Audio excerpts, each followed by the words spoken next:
Assalamualaikum, hello everyone. Welcome to SS Easy Education. আজকে আমরা যেটা পড়ব convention on the law of the non navigational uses of international water course. প্রথমেই আমি প্রযোজ্যতার দিকটা বলে দিই এই জন্য যাতে তোমরা কনভেনশনটাকে তোমাদের দৈনন্দিন বিষয়গুলোর সঙ্গে রিলেট করতে পারো। যদি আমরা রিলেট করতে পারি তাহলে কিন্তু সেটা আমাদের জন্য খুব ইজি হয়ে যায়। এখন আমরা এটাকে রিলেট করতে পারবো, আমাদের ক্ষেত্রে পারার জন্য অনেক স্কোপ আছে। কারণ আমরা জানি যে বাংলাদেশ হচ্ছে রিভারাইন কান্ট্রি এবং বাংলাদেশের 57 রিভার্স শেয়ার্ড রিভার আছে। এখন এই সকল শেয়ার্ড রিভার গুলোকে কিভাবে গভর্ন করা যায়, আমি শুধু বাংলাদেশ ইন্ডিয়ার পার্সপেক্টিভ বলছি না, ইন্ডিয়ার সাথে পাকিস্তানেরও রয়েছে, বাংলাদেশের সাথে আরো অন্যান্য দেশেরও রয়েছে, ইন্ডিয়ার সাথে ভুটানেরও রয়েছে, নেপালেরও রয়েছে। এখন বিষয় হচ্ছে এই যে শেয়ার্ড ওয়াটার কোর্স গুলো রয়েছে, আমরা আন্তর্জাতিক নদী বলছি যেগুলোকে বাংলায়, এগুলো রেগুলেট করবার জন্য 1997 এর পূর্বে সেইভাবে তেমন কোনো ইন্টারন্যাশনাল ডকুমেন্ট ছিল না। তাহলে কি ছিল? যেগুলো ছিল সেগুলো হচ্ছে বিভিন্ন ধরনের ন্যাশনাল টেরিটোরিয়াল এগ্রিমেন্ট ছিল, ট্রিটি ছিল। অ্যাজ ফর এক্সাম্পল যেটা বলেছি যে তোমরা যাতে রিলেট করতে পারো, আমরা স্টাডিটা সেভাবে করলে আমাদের ভালো লাগবে, না রিলেট করতে পারলে আমাদের ভালো লাগবে না। আমাদের ক্ষেত্রে আমরা মানে একটা জলজান্ত উদাহরণ দিতে পারবো যে বাংলাদেশ এবং ইন্ডিয়ার মধ্যে গাঙ্গেস ট্রিটি রয়েছে, যে গাঙ্গেস ট্রিটি দিয়ে আমরা কি করি, গঙ্গার পানি বন্টনের চুক্তি নির্ধারণ করা হয়েছে 1996 সালে। আমরা সেটা স্টাডি করব, পরে করব। তাহলে দেখো আমি বললাম যে বিফোর দ্যাট অর্থাৎ 1997 এর পূর্বে রাষ্ট্ররা তাদের নিজেদের মধ্যে ট্রিটি গুলো, কন্ট্রাক্ট গুলো করেছে নিজেদের এরকম বিভিন্ন ধরনের শেয়ার্ড রিভার গুলো, পানি বলো বা বিভিন্ন ধরনের সুযোগ সুবিধা এগুলো ডিস্ট্রিবিউট করার জন্য। এখন কেন আমরা আসলে ওয়াটার রিসোর্স নিয়ে পড়াশোনা করব এবং এনভায়রনমেন্টাল ল এর ক্ষেত্রেও বা কেন আমরা এটা করব?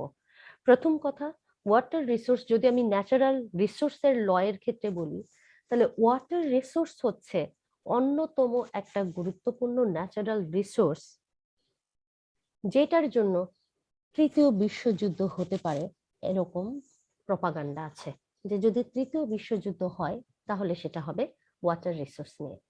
তাহলে এরকম একটা গুরুত্বপূর্ণ রিসোর্স যেটাকে আসলে ডিল করবার প্রয়োজন।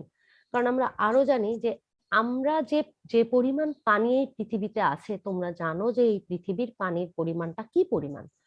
অর্থাৎ আমরা ডিরেক্টলি বলতে পারি আমাদের পৃথিবীতে এই আর্থের প্রায় 3 পার্টই হচ্ছে ওয়াটার আছে। কিন্তু প্রশ্ন হচ্ছে যে তুমি কি এই 3 পার্ট অফ ওয়াটার কনজিউমেবল কিনা, তুমি কি কনজিউম করতে পারো? তুমি কি সমুদ্রের পানি খেতে পারো? না, পারো না। কিন্তু সমুদ্রের পানি তো অধিক, যেটা সুপেয় পানি, দ্যাট ইজ ফ্রেশ ওয়াটার, সেই ফ্রেশ ওয়াটারের পরিমাণটা কিন্তু খুবই কম এবং যতই দিন যাচ্ছে সেই পরিমাণটা আরো কমে যাচ্ছে। তাহলে সেই ক্ষেত্রে আমরা কিন্তু আলটিমেট এই যে রিভারের পানি বা রিভারের পানি বন্টন আমরা বলছি, রিভার বা পানি, পানি নিয়ে যুদ্ধ হচ্ছে ঐতিহাসিক ব্যাপার। এমন না যে পানি নিয়ে যুদ্ধ কখনো হয়নি।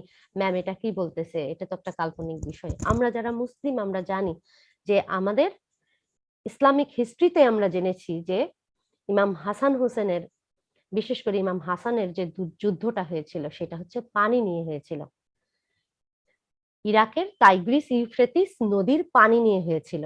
সো হিস্ট্রি আমাদেরকে বলে যে ইয়েস, পানির জন্য যুদ্ধ হতে পারে, হয় আসলে। তাহলে সেই পানিটাকে রক্ষা করবার জন্য তুমি তোমার দেশে তো আইন করবেই, তোমার দেশ তো কিভাবে পানি ম্যানেজমেন্ট করবে, কিভাবে রেগুলেট করবে সেটা তো তুমি জানবেই। এর বাইরেও এখন আমরা আজকে যেটা জানার জন্য ইনিশিয়েটিভ নিয়েছি সেটা হচ্ছে convention on the law of the non navigational uses of international water courses, যেটা ইউনাইটেড নেশনস এর জেনারেল অ্যাসেম্বলি কর্তৃক 1997 এ অ্যাডাপ্ট করা হয়েছিল। কি জন্য অ্যাডাপ্ট করা হয়েছিল সেটা এই কনভেনশনের প্রিয়াম্বলে বলা আছে। আমরা প্রিয়াম্বলটা স্কিপ করে যাব, প্রিয়াম্বলটা আমরা স্টাডি করব না। এই কনভেনশনটা তোমাদের জন্য একবারে শুরু করব যেখান থেকে, সেখান থেকে শুরু করে লাস্ট পর্যন্ত, অর্থাৎ অ্যানেক্সেসারে এর যে ডিসপিউট সেটেলমেন্ট প্রভিশন বলা আছে, টোটালটাই খুবই গুরুত্বপূর্ণ। এবং তোমরা মানে এই কনভেনশনটা যারা বাইরে পড়তে যাবে বা বিভিন্ন জায়গায় স্টাডি করতে যাবে, বিশেষ করে বিভিন্ন ইউনিভার্সিটিতে অনেক সময় অ্যাডমিশন টেস্টও অনেকে গ্রহণ করে, তখন কিন্তু এই কনভেনশনটা থেকে কোশ্চেন থাকে। এটা থেকে কনভেনশনটা এতই গুরুত্বপূর্ণ। অনেকে আসো না পড়তে যেতে চাও বাইরে, তাদের জন্য আমি বলবো যে তারা কনভেনশনটা পড়বে এবং কনভেনশনটা ভালো করে জানবে। আর যারা রিসার্চ করতে চাও পানি ইস্যুটা নিয়ে, বিশেষ করে ভারত এবং বাংলাদেশের মধ্যে যে প্রবলেম, কোল্ড ওয়ার চলে পানি নিয়ে, সেই বিষয়গুলো আমরা আসলে এই কনভেনশনের আলোকে ডিল করতে পারি কিনা, এটাই আমি লাস্টলি তোমাদেরকে আসলে তোমাদের মধ্যে এই থিঙ্কিংটাই আমি ছেড়ে দিতে চাই। এখন আমি শুরু করছি আর্টিকেল 1 থেকে। প্রেজেন্ট কনভেনশনের স্কোপটা আমরা দেখব। তো এখানে বলা হচ্ছে present convention applies to uses of international water courses and of their waters for purposes other than navigation and to measures of protection, preservation and management related to the uses of those water courses and their waters। মানে water course and their waters, এটা নিয়েই আসলে scope, তার প্রতি এটা applicable হবে, but other than the navigation, অর্থাৎ নেভিগেশনালের পারপাজে যেটা হবে সেখানে ইউজ করা হবে না। আর্টিকেল 2 তে আমরা ইউজ অফ টার্মে গিয়ে একটু দেখি ওয়াটার কোর্স বলতে আমরা আসলে কি বুঝি। Water course means a system of surface waters and ground waters consisting by virtue of their physical relationship a unitary whole and normally following into a common terminus। So water course বলতে আমরা এমন একটা water course সিস্টেমকে বুঝাবো যে সিস্টেমের মধ্যে আমাদের ground water and also it include the surface water. So water course বলতে আমরা বোথ টাইপ অফ টাকে ইনক্লুডেড বুঝাবো।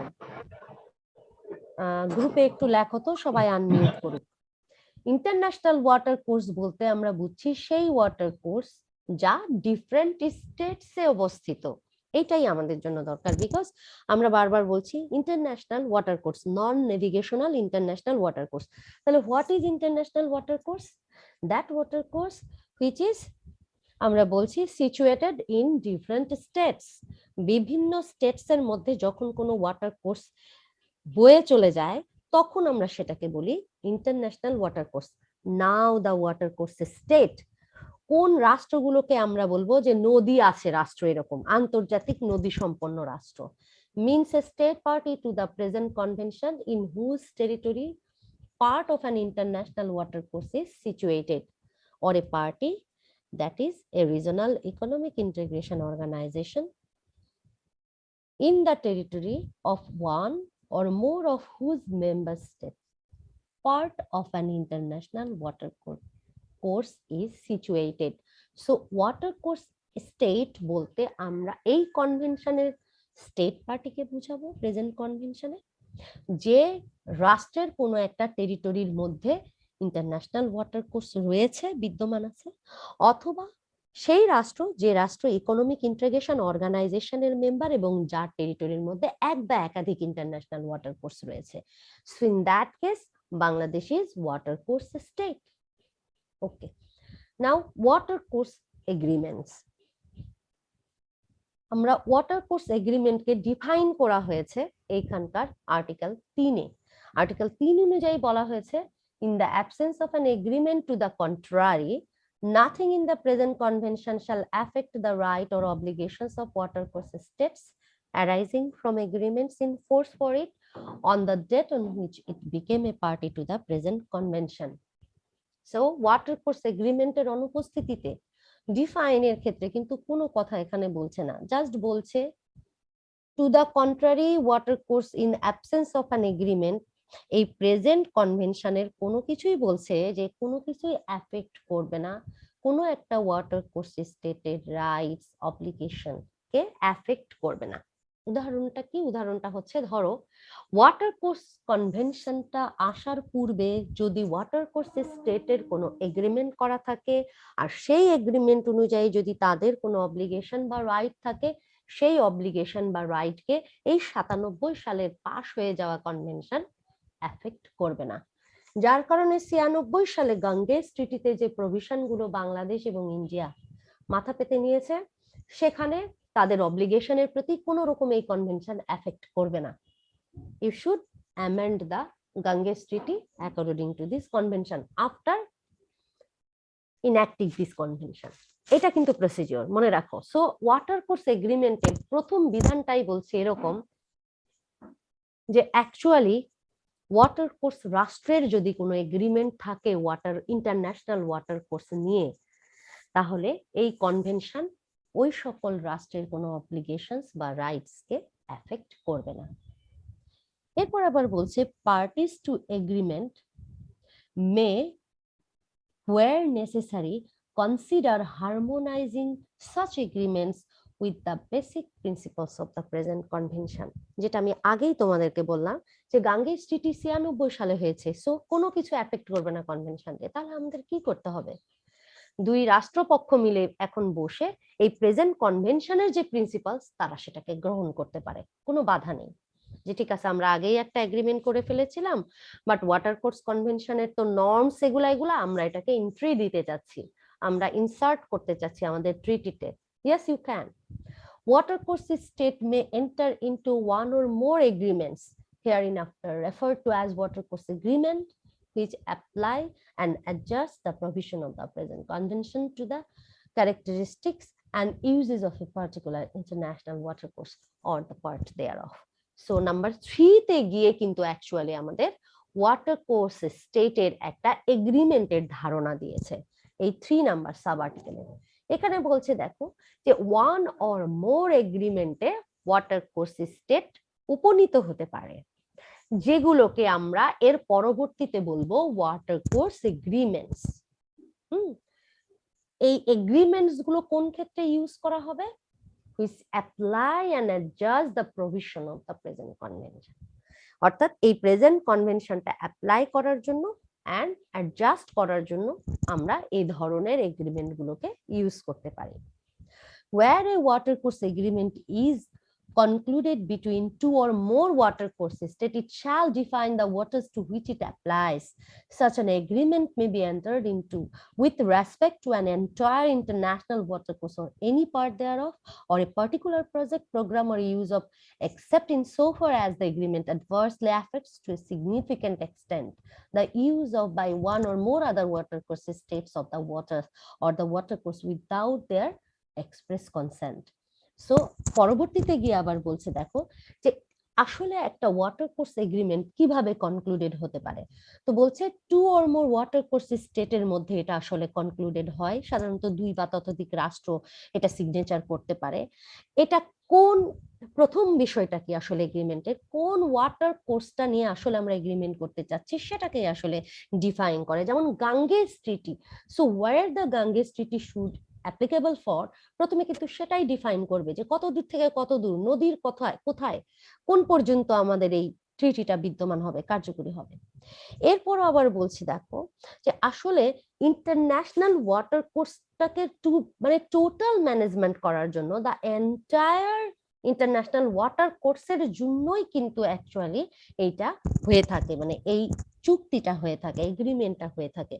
মানে সামটাইমস নদীর ক্ষেত্রে it cannot be demarcate as part, so naturally যেটা হয়ে থাকে যে ঠিক আছে আমরা হয়তো বললাম যে হ্যাঁ দিস ইজ দ্য গাঙ্গেস, কিন্তু গাঙ্গেসের হয়তোবা 10টা শাখা আছে, এই 10টা ব্রাঞ্চ কি ইনক্লুডেড হবে অর নট এটা আমরা ডিফাইন করে নিলাম যে ওয়েদার এটা কোন গতিপথটা, দেন ওই গতিপথটার পুরাটাই আমরা অর্থাৎ দ্য টোটাল টার্মিনাসটাকেই আমরা ধরে নিব as the part or the subject of the agreement, এটা এখানে বলছে। ঠিক আছে। And then where a watercourse state considers that adjustment and application of the provision of the present convention is required because of the characteristics and use of particular international watercourse state shall consult with a view to negotiating in good faith for the purposes of concluding a watercourse agreement or agreements. এখন বলছে যে ওয়াটারকোর্স state যদি consider করে যে আমরা এই present কনভেনশনের প্রভিশনটাকে use করতে চাই, অ্যাপ্লাই করতে চাই, অথবা বাংলাদেশ আর ভারত মনে করতে পারে যে আমরা আমাদের গাঙ্গেস ট্রিটিকে এখন এটার সাথে অ্যাডজাস্ট করতে চাই, আমাদের তো আর অ্যাপ্লাই করার কিছু নাই, আমাদেরকে এখন আমরা চুক্তি করেই নিয়েছি, so we want to adjust our treaty with this present convention. Okay, you can do then, but কি করতে হবে সেই একটা পয়েন্টই হচ্ছে 5 নম্বর সাব আর্টিকেলে বলা আছে, the watercourse state shall consult, মানে অ্যাপ্লাই করব বা অ্যাডজাস্ট করব আর একটা প্রভিশন দিয়ে দিলাম, no, the watercourse state should or shall, অর্থাৎ mandatorily they consult or negotiate in good faith, অর্থাৎ সরল বিশ্বাসে তাদেরকে আলোচনায় বসতে হবে এবং বলতে মানে আলোচনা করতে হবে যে কত দূর পর্যন্ত অ্যাডজাস্ট করতে চাই, কি কি প্রভিশন ইউজ করতে চাই এগ্রিমেন্টের ক্ষেত্রে। Where some but not all watercourses state to a particular international watercourse are parties to an agreement, nothing in such agreement shall affect the rights and obligation under the present convention of the watercourse state that are not parties to such an agreement. Where some but not all watercourse states, মানে বলছে সব ওয়াটারকোর্স স্টেটের জন্য নয়, কিন্তু কিছু কিছু ক্ষেত্রে পার্টিকুলার ইন্টারন্যাশনাল ওয়াটার কোর্সের ক্ষেত্রে যদি এমন হয় যে ওই পার্টিকুলার ইন্টারন্যাশনাল ওয়াটার কোর্সের যারা পক্ষ আছে, nothing in such agreement shall affect the rights obligation under present convention water course state that are not parties two such an agreement, অর্থাৎ ওই এগ্রিমেন্টের পক্ষ নয় বাট এই কনভেনশনের পক্ষ, তার আবার কিন্তু কোনো রাইট বা অব্লিগেশনকে অ্যাডভার্সলি এফেক্ট করবে না এগ্রিমেন্টের কোনো শর্ত। তার মানে তুমি একটা চুক্তি করতেছো, সেই চুক্তি তোমার এই চুক্তির পক্ষভুক্ত কোনো রাষ্ট্র নয়, সেই রাষ্ট্রের যেন কোনো ক্ষতি না করে। তার মানে দেখো তুমি কি পড়তেছো, ইন্টারন্যাশনাল কোন প্রিন্সিপালের আলোকে এই 6 নাম্বারটা পড়লে, good neighbour lines or the responsibility not to hamper another territory. তার মানে কি যখন তুমি তোমার দেশের এনভায়রনমেন্টাল কোনো ল পলিসি করবে তখন অবশ্যই তুমি দেখবে যাতে এটা অন্য দেশের ল পলিসির কোনো ক্ষতি না করে। ওয়াটার কোর্স এগ্রিমেন্টের পক্ষ কারা হবে? সিম্পল উত্তর, প্রত্যেক ওয়াটার কোর্স স্টেট যারা ওয়াটার কোর্স এগ্রিমেন্ট করবার জন্য পক্ষ হয়েছে, নিজেদের মধ্যে আলোচনা করছে, তারাই হবে পক্ষ। সিম্পল অ্যান্সার দেওয়া আছে 4 এ। দেন আমরা 5 এ যাচ্ছি, equitable and reasonable utilisation and participation, এবং আর্টিকেল 5 নতুন একটা chapter part 2 of this convention শুরু হয়েছে, যার নাম জেনারেল প্রিন্সিপালস, অর্থাৎ আমরা এখন কিছু জেনারেল কিছু প্রিন্সিপালস পড়বো যেটা সবার মেনে চলতে হবে। সেই ক্ষেত্রে বলছে দেখো, watercourses state shall in their respective territories utilize an international watercourse in an equitable and reasonable manner. In particular, an international watercourse shall be used and developed by watercourse state with a view to attaining optimal and sustainable utilization thereof and benefits therefrom, taking into account the interest of the watercourse state concerned, consistent with the adequate protection of the watercourse. 5 number article এবং 6 নম্বর article হচ্ছে এই কনভেনশনের প্রাণ বলা যায়। এই জন্যই যে দেখো প্রথমতই বলছে জেনারেল প্রিন্সিপালের ফার্স্ট ওয়ান, যে প্রত্যেক ওয়াটারকোর্স স্টেটস, অর্থাৎ যে রাষ্ট্রের মধ্যে এরকম আন্তর্জাতিক নদী অবস্থিত থাকবে তখন তারা কি করবে, শাল ইন দিয়ার রেসপেক্টিভ টেরিটরিজ, তাদের নির্ধারিত টেরিটরির মধ্যে ওই ইন্টারন্যাশনাল ওয়াটারকোর্স এমন ভাবে ইউজ করবে যেটা অবশ্যই হবে ইকুইটেবল অ্যান্ড রিজনেবল ম্যানার। আবার খেয়াল করো, this is equitable manner, not equal manner. Equitable manner এই জন্যই যে এটা আরো বেশি জাস্টিস ইস্টাবলিশ করতে পারে। ইন পার্টিকুলার এবং সুনির্ধারিত ভাবে বলা হচ্ছে দেখো, an international watercourse shall be used and developed by watercourse state, বলছে ইন্টারন্যাশনাল ওয়াটার কোর্সও তুমি ইউজ যদি করতে চাও করো, ডেভেলপ যদি করতে চাও করো, বাট বলছে with a view to attaining optimal and sustainable utilization thereof. তার মানে তুমি সেটাকে এমন ভাবে ইউজ করো, এমন ভাবে সেটা ডেভেলপ করো, it must be sustainable utilisation, এবং সেখান থেকে যে বেনিফিটটা তোমার অ্যারাইজ করতে হবে সেই বেনিফিটটা যেন অপটিমাল বেনিফিট হয়। and you must taking into account the interest of the watercourse states concerned, অর্থাৎ ওই ওয়াটার কোর্সের সঙ্গে রিলেটেড যে স্টেটস গুলো রয়েছে ওই স্টেটস গুলোর স্বার্থকেও তোমার অ্যাকাউন্টের মধ্যে ফেলতে হবে, অর্থাৎ চিন্তার মধ্যে ফেলতে হবে, consistent with adequate protection of the watercourse, এবং ওয়াটারকোর্সের প্রোটেকশনের সঙ্গে কনসিস্টেন্ট হতে হবে। প্রাণ আমি বললাম article 5। Then number 2, watercourse state shall participate in the use, development and protection of an international watercourse in an equitable and reasonable manner. Such participation include both the right to utilize the watercourse and the duty to cooperate in the protection and development thereof, as provided in the present convention. And then Article 6, utilization of an international watercourse in an equitable and reasonable manner. এখন আমরা কিন্তু 5 number আর্টিকেলে একটা বিধান বলেছি, 5-6 আসলে correlate, 6টা হচ্ছে 5 number আর্টিকেলকে elaborate করেছে বা একটা ইন্টারপ্রিটেশন দিয়েছে তোমরা বলতে পারো। অর্থাৎ 5 নাম্বার আর্টিকেলে যে টার্মটা তোমরা পড়লে ইকুইটেবল এন্ড রিজনেবল ম্যানারে তোমাদেরকে ইন্টারন্যাশনাল ওয়াটারকোর্স ইউজ করতে হবে। Now the question is what is equitable and reasonable manner? So equitable and reasonable ম্যানারকে এখানে সুন্দরভাবে ব্যাখ্যা করে বলা হয়েছে আর্টিকেল 6-এ, যে factors relevant to equitable and reasonable utilization.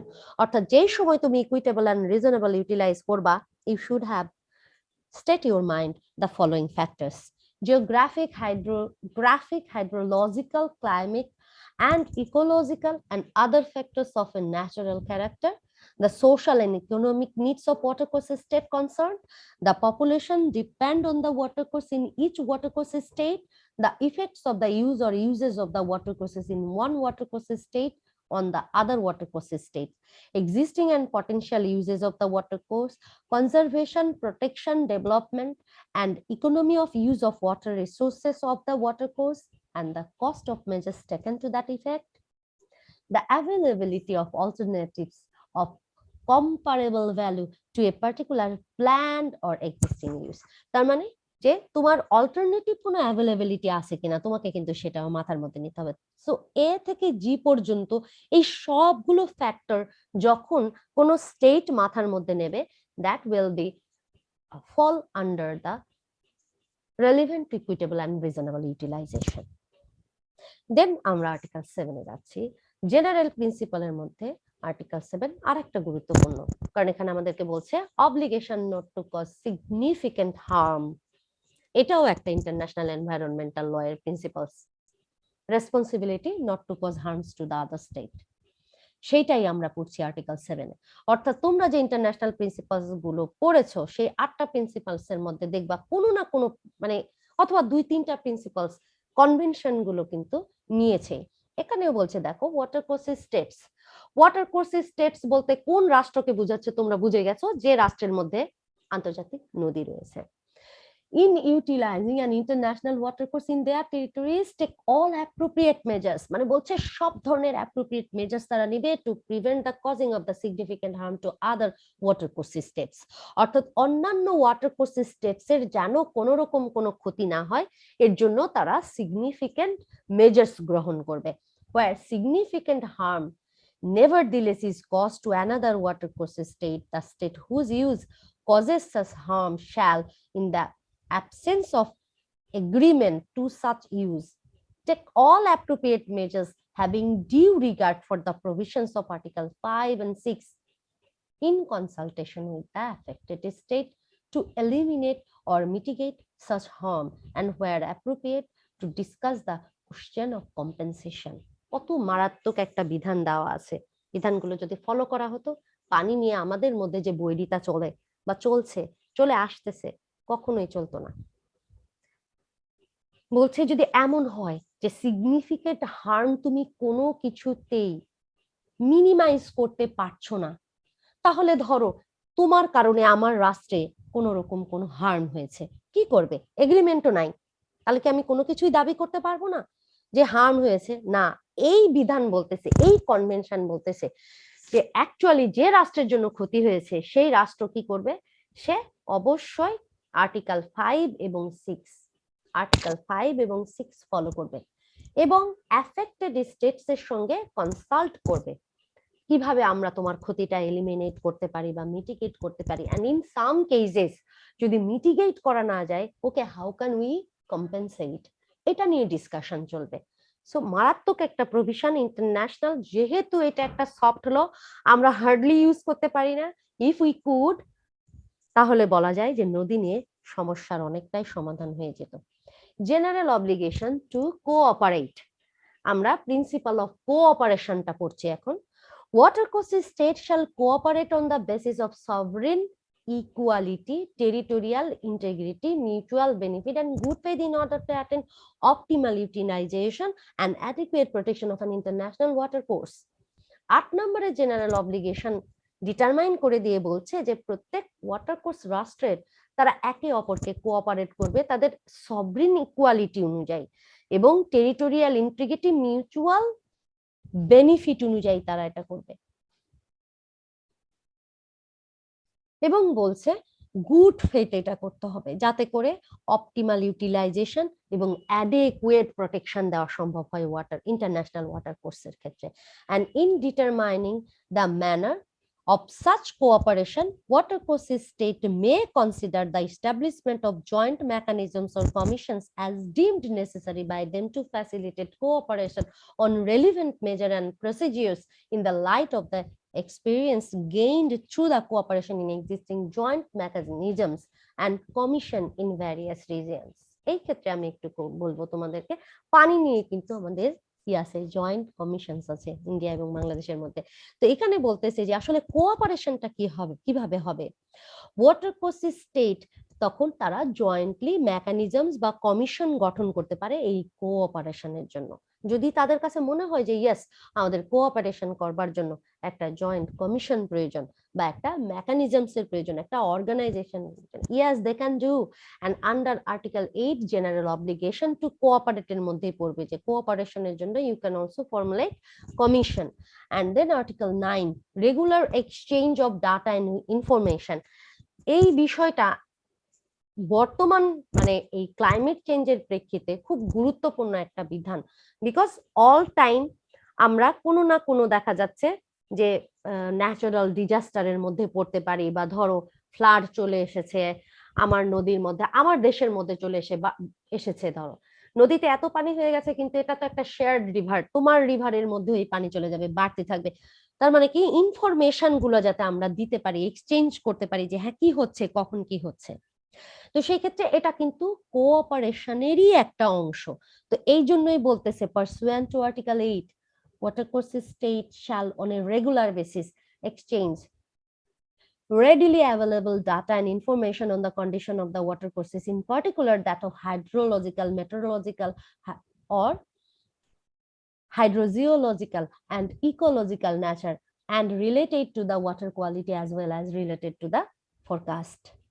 অর্থাৎ কি ধরনের ওয়েদার ফরকাস্ট আসতেছে তুমি সেটা জানাতে পারো, অথবা এই নদীর কোনো বায়োলজিক্যাল চেঞ্জ হয়ে যাচ্ছে কিনা, হাইড্রোলজিক্যাল চেঞ্জ হয়ে যাচ্ছে কিনা, হাইড্রোজিওলজিক্যাল কোনো ফিচারের চেঞ্জ হচ্ছে কিনা, তোমরা যেটা রিসার্চ করে পেয়েছো, please share with the other watercourse states who are related to these watercourse. If a watercourse state is requested to by another watercourse state to provide data and information, in that case কি বলা হচ্ছে দেখো, যে ধরো একটা ওয়াটারকোর্স state আর একটা ওয়াটারকোর্স স্টেটকে request করতেছে যে আমার এই ধরনের ডাটা বা ইনফরমেশন লাগবে যা আপনার কাছে আছে, রেডিলি অ্যাভেলেবল ডাটা, ধরো it shall employ its best efforts to comply with the request, but may condition its compliance upon payment by requesting state of the reasonable cost. Okay, comply করতে পারে যে ঠিক আছে রিকোয়েস্ট আসছে, ওকে আমরা আপনাকে দেব, but তারা বলতে পারে যে আমাদের এই খরচটা লাগবে, আপনি পে করলে আমরা এটা দিয়ে দেব।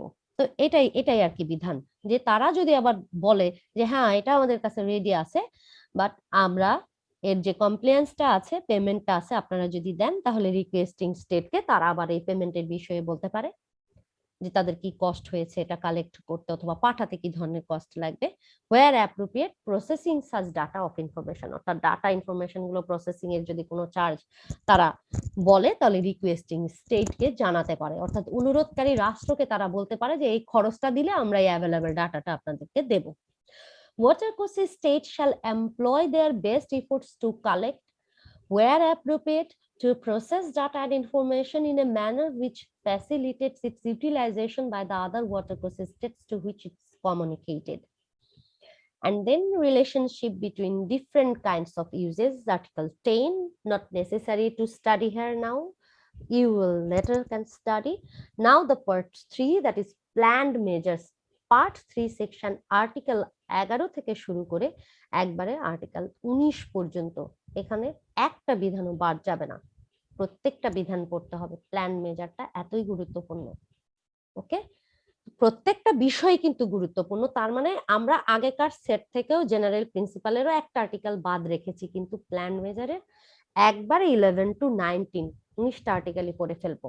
প্ল্যান মেজারের প্রথমটাই হচ্ছে ইনফর্মড কনসার্নিং প্ল্যান মেজার্স। এটাতে তোমরা একটু কনসেন্ট্রেশন দাও, কারণ আমি এখন দুইটা রাষ্ট্রের কথা এমন ভাবে বলবো যে তোমাদের মাথা হ্যাং হয়ে যেতে পারে। So please concentrate now on this lecture for your benefit. Watercourse state বলছে they shall exchange information and consult each other and if necessary negotiate on the possible effects of planned measures on the condition of an international watercourse. Watercourse states তারা information exchange করবে, আমরা জানি এটা তাদের obligation 8 এবং 9 number article অনুযায়ী। তারা একে অপরের সাথে কনসাল্ট করবে এবং যদি প্রয়োজন হয় they will negotiate each other, তারা একজন আরেকজনের সঙ্গে নেগোশিয়েট করবে কি নিয়ে, the effect of planned measure on condition of international watercourse। এখন একটা পয়েন্ট আমি তোমাদেরকে বলি, তোমরা অনেকেই জানো টিপাইমুখ ড্যাম নামে একটা ড্যামের কথা তোমরা শুনেছো, যেটা ইন্ডিয়া দিতে চাইছে টিপাইমুখ নদীর উপরে, ঠিক আছে। ওই ড্যামটা দিলে আমাদের দেখা যাচ্ছে যে পার্বত্য চট্টগ্রামের বেশ কিছু জেলাতে আর কোনো পানি আসবে না, এরকম একটা ব্যাপার ধরো। এখন সেই ক্ষেত্রে আমি তোমাদের জাস্ট ফর এক্সাম্পল ধরো যে এরকম উদাহরণ যে ওয়াটারকোর্স স্টেট যখন কোনো একটা প্ল্যান মেজার নিবে, অর্থাৎ যখন তারা কোনো একটা পরিকল্পনা করবে যে হ্যাঁ আমরা একটা ড্যাম তৈরি করব, তাদের রেসপন্সিবিলিটি এটা আর্টিকেল 11 অনুযায়ী এটা কিন্তু তারা ওয়াটারকোর্স স্টেটের সাথে ডিসকাস করবে, নেগোশিয়েট করবে ইফ পসিবল, ঠিক আছে। যে এই প্ল্যান মেজার আমরা নিচ্ছি, তোমাদের এফেক্ট এরকম হতে পারে। সো এখন খেয়াল করো, আমি একটা উদাহরণ দিয়েছি, এখন আমি ওই উদাহরণ অনুযায়ী তোমাদেরকে প্রত্যেকটা আর্টিকেলের মধ্যে একটা উদাহরণই আমি দেব। Before a watercourse state implements or permits the implementation of plan measures which may have significant adverse effect on other watercourse state, it shall provide those states such timely notification thereof. অত্যন্ত গুরুত্বপূর্ণ একটা বিষয় যে যখন ওয়াটারকোর্স state কোনো একটা plan implement করবার জন্য পারমিট করবে, তখন তারা কি করবে, অন্য ওয়াটারকোর্স স্টেট ওটার সাথে রিলেটেড যারা আছে, যে সকল রাষ্ট্র আছে, তাদেরকে নোটিফাই করবে, জানাবে যে আমরা এটা করতে যাচ্ছি। Such notification shall be accompanied by available technical data and information, including the results of any environmental impact assessment, in order to enable the notified state to evaluate the possible effects of plan measures. তাহলে উদাহরণস্বরূপ ধরো, যেটা তোমাদেরকে উদাহরণ দিলাম, Tipaimukh dam যদি তৈরি করতে হয় অ্যাকর্ডিং টু দিস কনভেনশন, যদি তুমি এই কনভেনশন মানতে চাও, দেন তোমাকে কি করতে হবে, অবশ্যই বাংলাদেশকে জানাতে হবে, বাংলাদেশের সাথে নেগোসিয়েশন করতে হবে। তারপর 12 নম্বর আর্টিকেল অনুযায়ী তোমাকে নোটিফাই করতে হবে, নোটিশ দিতে হবে বাংলাদেশকে যে তুমি এই প্ল্যান মেজার নিতে যাচ্ছ। নোটিফিকেশনের সাথে তুমি কি কি দিবে সেটা উল্লেখ করা আছে, প্ল্যান মেজার নিয়ে যাবতীয় ইনফরমেশন দিবে, এর সাথে সাথে তুমি টেকনিক্যাল ডাটা দিবে, এনভায়রনমেন্টাল ইম্প্যাক্ট অ্যাসেসমেন্ট দিবে, সবকিছু দিবে, যাতে করে বাংলাদেশ বুঝতে পারে যে এই প্ল্যান মেজার্স এর পসিবল ইফেক্ট কি হতে পারে বাংলাদেশের উপরে। Prior to reply to notification, period to the reply, এখন একটা সময় বেঁধে দেওয়া হচ্ছে বাংলাদেশকে, বলা হলো নোটিফাই করলো, ধরো টিপাইমুখ নিয়ে একটা নোটিশ আসলো ইন্ডিয়া থেকে, আনলেস আদারওয়াইজ অ্যাগ্রিড, মানে অন্য কোন রকম যদি এগ্রিমেন্ট না হয়ে থাকে, তাহলে পিরিয়ডটা কি হবে, a watercourse state providing notification under the above article, that is article 12, allow the notified state a period of a 6 months, time গুনতে থাকো। টোটাল টাইম কত? প্রথমত বলছে 6 মাস অ্যালাউ করবে, which within which to study and evaluate the possible effects of plan measures and to communicate the findings to it. যেদিন আমার সঙ্গে অর্থাৎ বাংলাদেশকে নোটিফাই করেছে, জানাইছে যে আপনাদের এই এই ইম্প্যাক্ট গুলো আসতে পারে, এই এই কাগজপত্র টেকনিক্যাল ডাটা আমরা এই প্ল্যান নিতে যাচ্ছি, সেদিন থেকে 6 মাসের মধ্যে বাংলাদেশ উত্তর দেবে। উত্তর দেওয়ার বলছে, কিন্তু রিপ্লাইয়ের কথা বলছে। This period shall at the request of notified state for which the evaluation of the plan measures poses special difficulty be extended for a period of 6 months. 13 number article অনুযায়ী বলছে যে 6 মাসের মধ্যেও যদি notified state that is Bangladesh evaluate করে না বুঝতে পারে যে হ্যাঁ তারা এই প্ল্যান মেজার নিচ্ছে এবং এই এই জিনিসগুলো আমাদের হতে পারে, তারা আরো 6 মাসের জন্য অ্যাপ্লাই করতে পারে যে please allow us more 6 months for this evaluation.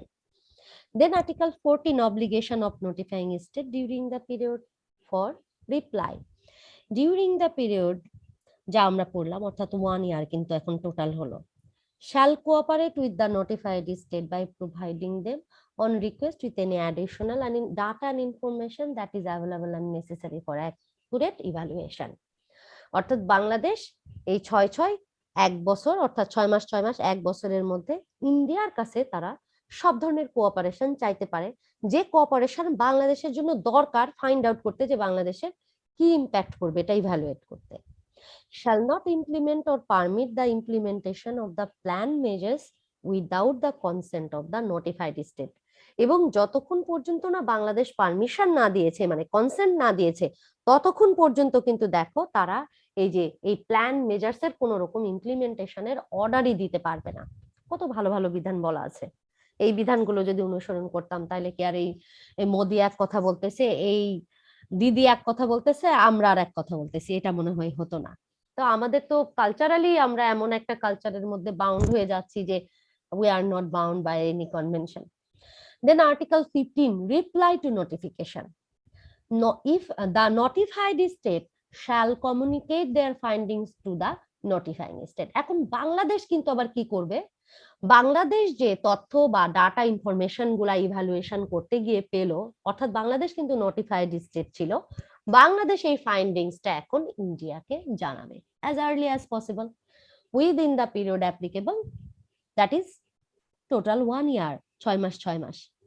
If a notified state find that implementation of plan measures would be inconsistent with the provision of articles, দেখো কোন আর্টিকেলস বলেছি 5 and 7 অর্থাৎ জেনারেল প্রিন্সিপালের যে 5 ইকুইটেবল এন্ড রিজনেবল যে utilisation আছে সেটা 5 number এবং 7 5 এবং 7 আমরা এটা প্রাণ ধরতে পারি। তো সেই বলছে যে যদি এমন হয় যে নোটিফাইড স্টেট যদি মনে করে যদি বুঝে যে ইমপ্লিমেন্টেশন এই প্ল্যান মেজার্স এটা কিন্তু 5 এবং 7 এই কনভেনশনের সঙ্গে কনফ্লিক্টিং, বলছে it shall attach to its finding a documented explanation setting for the reasons for the finding, সে তখন তার টোটাল ডকুমেন্টের সঙ্গে তার ফাইন্ডিংটা অ্যাটাচ করে পাঠিয়ে দিবে ভারতকে, যা দেখ তোরা আমরা কি পাইছি।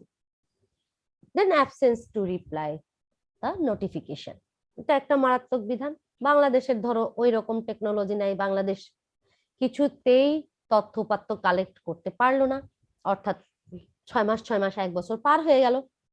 তো এই ক্ষেত্রে এখন বলছে যে যদি নোটিফিকেশনের রিপ্লাই দিতে না পারে তো সেই ক্ষেত্রে বলছে দেখো the notifying state receives no communication under article 15 অর্থাৎ 15 অনুযায়ী যদি কোনো মানে রিপ্লাই না আসে it may subject to obligation under article 5 and 7 অর্থাৎ আর্টিকেল 5 and 7 যে দুটাকে তোমাদের বললাম প্রাণ, দেখবে যে আর্টিকেল 5 এবং 7 কে আমার এই প্ল্যান মেজার্স কনফ্লিক্ট করছে না, প্ল্যান মেজার আর্টিকেল এবং 5 এবং 7 এর সঙ্গে যাচ্ছে, ওকে দেন they can implement the plan measures. এটাই বলতেছে in accordance with the notification and any other data and information provided to the notified state. Proceed with the implementation. They can proceed. Any claim to compensation by a notified state which has failed to reply, অর্থাৎ যে রাষ্ট্র reply দিতে ব্যর্থ হয়েছে, ধরো বাংলাদেশ ব্যর্থ হয়েছে notified state ছিল বাংলাদেশ, 1 বছরের মধ্যেও টাইম নিয়েও দিতে পারেনি ধরো। Be offset by the cost incurred by notifying state for action undertaken after the expiration of the time for a reply which would not have been undertaken if notified state had objected within that period. এখানে বলতেছে any claim to compensation by notified state. Notified state reply করতে ব্যর্থ হয়ে গেল, কিন্তু compensation আবার তারা claim করেছে, maybe offset by the cost incurred by notifying state for action undertaken after the expiration of the time for a reply. ঠিক আছে, রিপ্লাইয়ের টাইম হয়ে গেছে, তারপরে অফসেট হয়ে যাবে এটা, which would not have been undertaken if the notified state had objected within that period.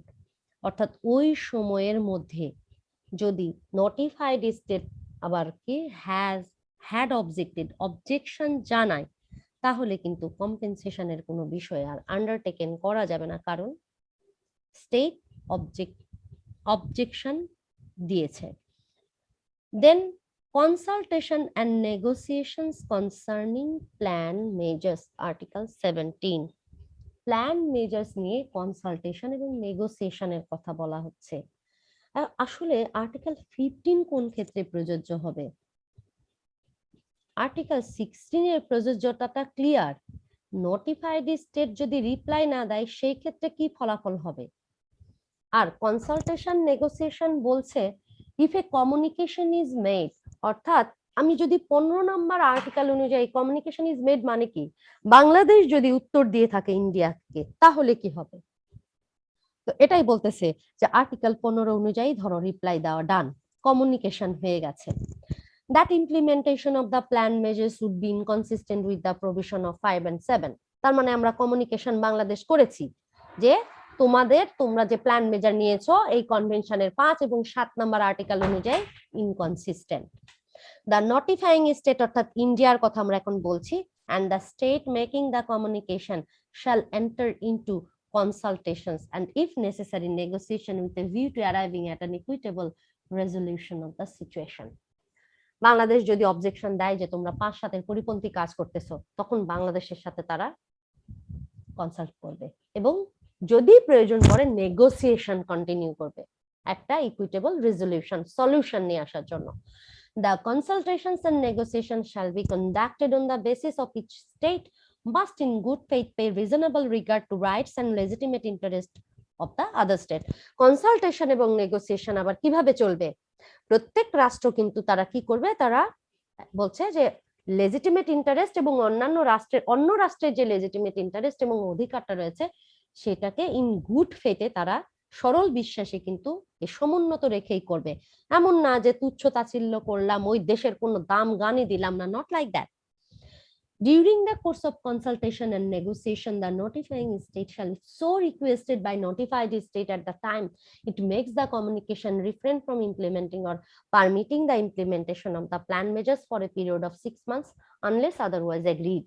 যে সময়ে কনসালটেশন এবং নেগোসিয়েশন চলবে, দেখো সেই সময় কিন্তু রাষ্ট্র একটা সুযোগ পাবে তাকে আবারও রিকোয়েস্ট করার জন্য যে আপনারা আগামী 6 মাস প্লিজ এই প্ল্যান মেজারটা ইমপ্লিমেন্ট করবেন না, আমরা রিকোয়েস্ট করছি, আমরা তো কনসালটেশন নেগোসিয়েশন করছি।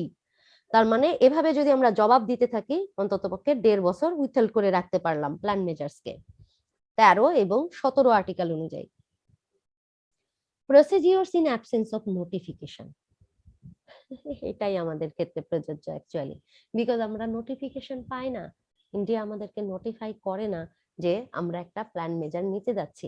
তাহলে ভালো করে দেখো 18তে কি বলা আছে অ্যাজ এ ল স্টুডেন্ট, যে what can you do if a watercourse state has reasonable grounds to believe that another watercourse state is planning measures that may have a significant adverse effect upon it. The former state may request the latter to apply the provision of Article 12. The request shall be accompanied by a documented explanation setting forth its ground. এখন ধরো watercourse state, they have reasonable grounds to believe, Bangladesh মনে করছে যে India একটা plan নিতে যাচ্ছে এবং এর সিগনিফিক্যান্ট অ্যাডভার্স ইফেক্ট আমাদের বাংলাদেশের উপরে আসবে, তখন কি করার আছে বাংলাদেশে? কিছু করার আছে অ্যাকচুয়ালি? নো। ইন্টারন্যাশনাল এগ্রিমেন্ট ডকুমেন্টই বলে দিচ্ছে যে প্লিজ তুমি রিকোয়েস্ট করতে পারো যে আপনারা আর্টিকেল 12টা একটু ফলো করো। দেখো যে আবার আর্টিকেল 12তে কি আছে, রিকোয়েস্ট করবে বাংলাদেশ। এখন এই রিকোয়েস্ট বাংলাদেশ কেন করছে তার পিছনের কারণ একেবারে লিপিবদ্ধ করে পাঠাবে। In the event that the state planning the measures nevertheless find that it is not under an obligation to provide a notification under Article 12, অর্থাৎ আন্ডার আর্টিকেল 12 এ নোটিস করবার কথা বলা হচ্ছে। এখন ম্যাম কথা শুনতে পাচ্ছি না, অনেক আস্তে শোনা যাচ্ছে। এখন জি ম্যাম ঠিক আছে। ওকে, এখন দেখো বলা হচ্ছে, আর আমি একটু ন্যাচারালি আস্তেই কথা বলছি আজকে চৈতি, কারণ রোজা লেগে যাতে না যায় এই জন্য। আচ্ছা ঠিক আছে, okay, I will try my best so that you can all hear my. এখন বলা হচ্ছে দেখো এখানে যে procedures in the absence of notification এর ক্ষেত্রে প্রথমেই বলা হচ্ছে যে যদি আমাদেরকে ভারত নোটিফাই করলো না, ধরো, তখন আমরা বাংলাদেশ বলতে পারি যে আর্টিকেল 12 অনুসরণ করুন প্লিজ। আর্টিকেল 12 মানেই হচ্ছে আমাদেরকে নোটিস করুন। দেন বলছে 2 নাম্বার সাব আর্টিকেলে দেখো, যে স্টেট প্ল্যানিং করছে ওয়াটার কোর্স রিসোর্স নিয়ে, সে মনে করছে যে আমার 12 নম্বর আর্টিকেল অনুযায়ী কোনো রকম কোনো নোটিফাই করবার দরকার নেই। ইট shall so inform the other state, তখন কিন্তু জাস্ট ওরা সিম্পলি আমাদেরকে জানাবে যে আমাদের নোটিফাই করবার দরকার নেই। Providing A documented explanation setting for the reasons for such finding, ওরা আবার বলবে যে কেন আপনাদের নোটিফিকেশন করবার প্রয়োজন নাই, এই দেখুন আমাদের ফাইন্ডিংস পাঠাবে। If this finding does not satisfy the other state, the states shall, at the request of that other state, promptly enter into consultation and negotiation in the manner indicated in paragraph 1 and 2 of Article 17. এরপরে ধরো তারা যদি আবার আমাদেরকে জবাব দেয় যে তোমাদেরকে নোটিফাই করবার প্রয়োজন নাই, আর আমরা যদি তাদের জবাবে আবার সন্তুষ্ট না হয়, তাহলে আবার কি গন্ডগোল লাগবো না, কনসালটেশন নেগোসিয়েশন চলবে। During the course of the consultation and negotiation, the state planning the measures shall, if so requested by the other state, at the time it requested the initiation of consultations and negotiation, refrain from implementing or permitting the implementation of those measures for a period of 6 months unless otherwise agreed. এবং এরকম consultation negotiation ওই যে article 17 এর মতো যদি চলে, তাহলে এই ধরনের প্ল্যান মেজার্স রিকোয়েস্টেড স্টেট কি করতে পারে, দ্যাট ইজ বাংলাদেশ, আবারও ইন্ডিয়াকে রিকোয়েস্ট করতে পারে যে আপনারা যতক্ষণ এই কনসালটেশন নেগোসিয়েশন করছেন প্লিজ প্ল্যান মেজার্সটাকে ইমপ্লিমেন্ট করেন না বা অর্ডারই করেন না। Now the last article regarding plan measures, urgent implementation of plan measures.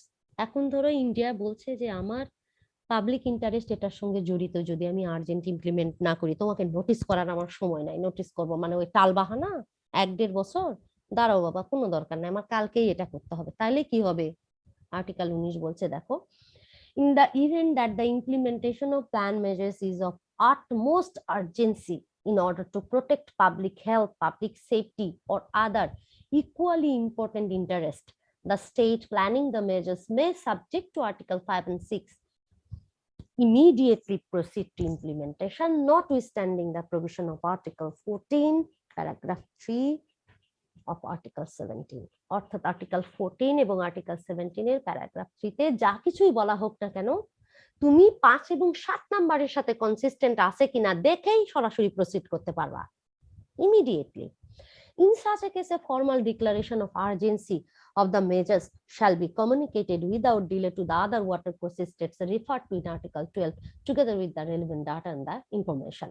তবে এই ক্ষেত্রে যেটা হতে পারে যে তুমি কেন আসলে এত ইমার্জেন্সি ভিত্তিতে প্ল্যান মেজার্সটা নিলা, আর্জেন্সির কি রিজন, এটা তুমি অন্তত পক্ষে ওয়াটারকোর্স অন্যান্য যে স্টেটস রয়েছে তাদেরকে জানাও, অর্থাৎ 12 নম্বর আর্টিকেল অনুযায়ী নোটিস করো। The state planning the measures shall, at the request of any of the states referred to in paragraph 2, promptly enter into consultation and negotiation. এটা ছাড়া কিন্তু কোনো উপায় নাই যে রাষ্ট্র মানে তারা যারা প্ল্যানিং মেজার্স করছে তাদেরকে যদি অন্য কোনো রাষ্ট্র রিকোয়েস্ট করে যে প্লিজ আপনারা একটু বসেন আমাদের সাথে কনসাল্ট করেন, নেগোসিয়েশন করেন, তখন কিন্তু এই প্ল্যানিং করা রাষ্ট্র কনসালটেশন বা নেগোসিয়েশন করতে বাধ্য। এইবার আমরা এনভায়রনমেন্টের দিক দিয়ে গুরুত্বপূর্ণ একটা জিনিস পড়তে যাচ্ছি, যেটা টোটালি নতুন একটা চ্যাপ্টার দিয়ে শুরু হচ্ছে আমাদের, part 4, protection and preservation and management. Protection and preservation of ecosystem. Article 20 টা বলতেছে ইকোসিস্টেম প্রোটেকশন করবার কথা। Watercourse state shall individually and where appropriate jointly protect and preserve the ecosystems of international watercourse.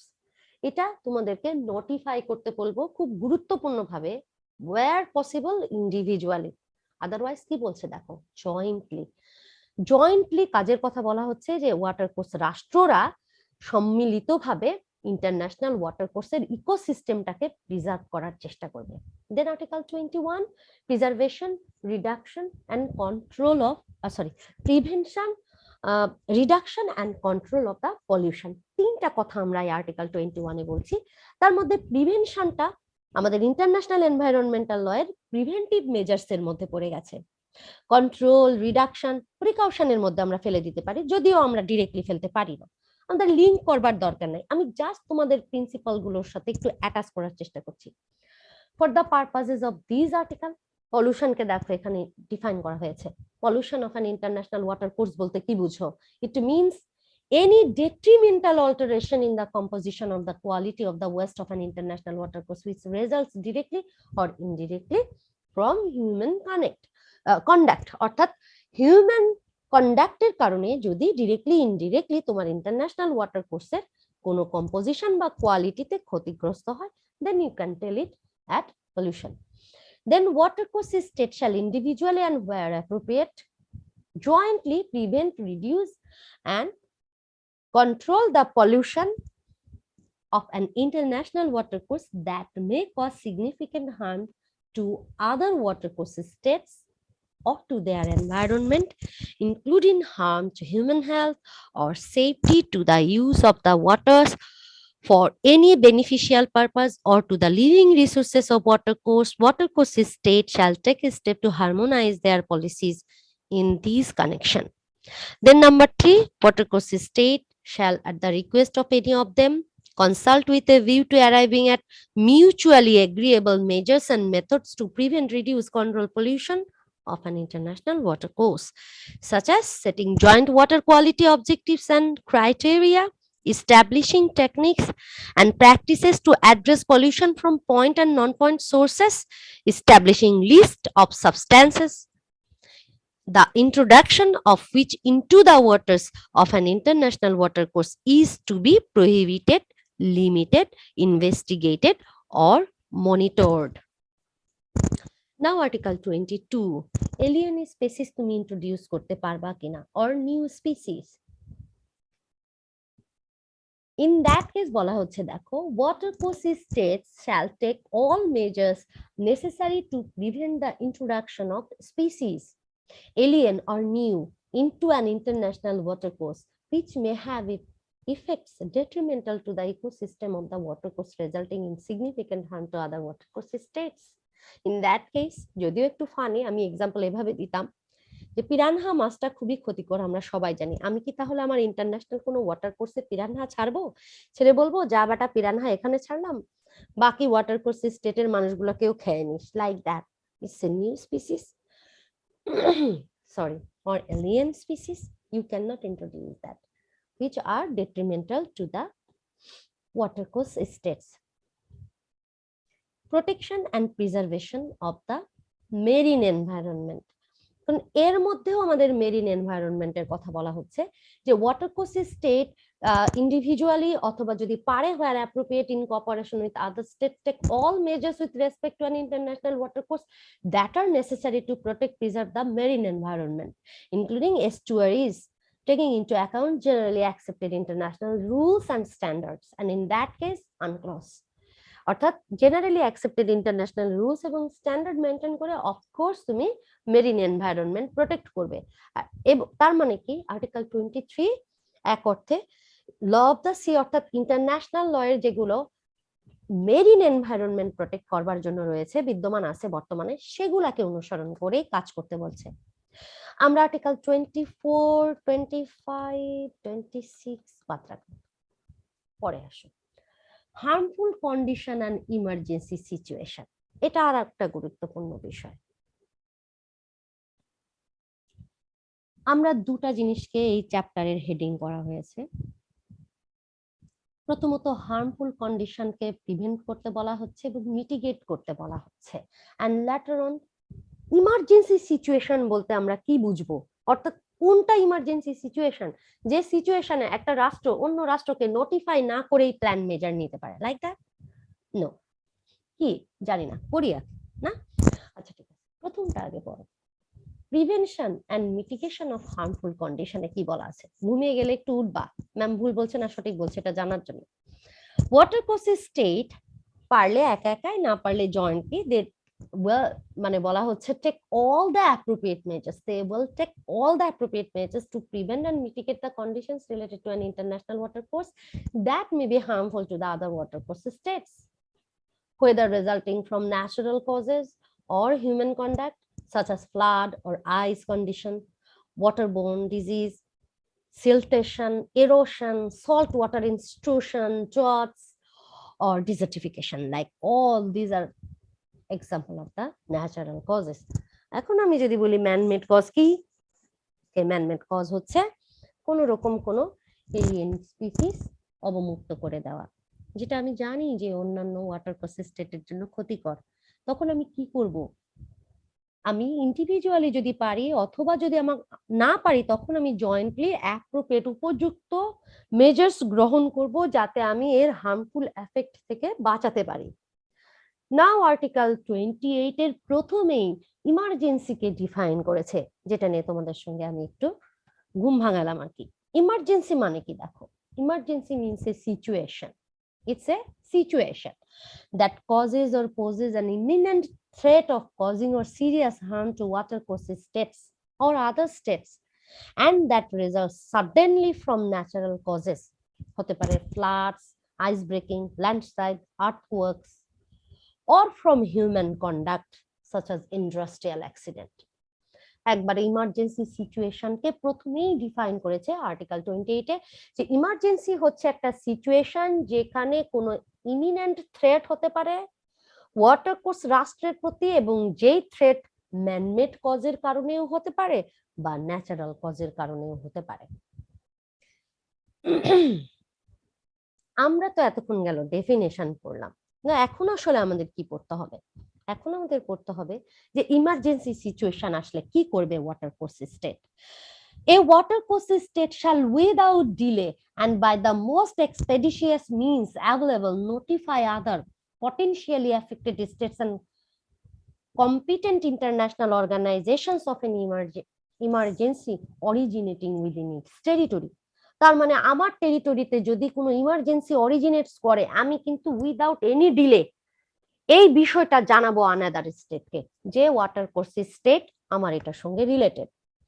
A watercourse state within whose territory an emergency originates shall, in cooperation with the potentially affected states and where appropriate, competent international organization, immediately take all practicable measures necessitated by the circumstances to prevent, mitigate, and eliminate harmful effects of the emergency.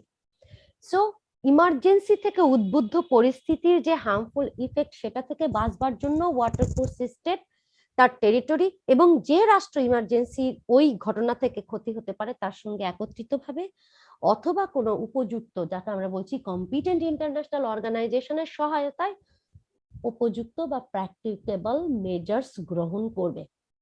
When necessary, watercourse state shall jointly develop contingency plans for responding to emergencies. Even emergency respond করবার জন্য যদি এমন হয় যে আমাদের contingency plan প্রয়োজন, তাহলে সেটাও গ্রহণ করা লাগতে পারে ইন কোঅপারেশন আর appropriate with other potentially affected states. So আমরা এতদূর পর্যন্তই, এই 28 আর্টিকেল পর্যন্তই যা যা পড়েছি একটাও বাদ দিব না, এত গুরুত্বপূর্ণ প্রভিশন যা যা পড়েছি, যেগুলো পড়িনি ইউ ক্যান অ্যাভয়েড। এরপরে last article 33 settlement of disputes. আমরা ডিসপুট সেটেলমেন্টটা কিভাবে করতে পারি? In the event of a dispute between two or more parties concerning the interpretation or application of the present convention, the parties concerned shall, in the absence of an applicable agreement between them, seek a settlement of the dispute by peaceful means in accordance with the following provisions.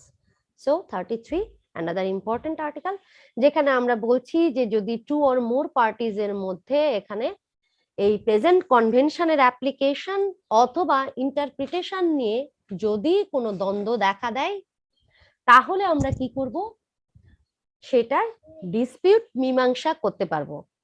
সেই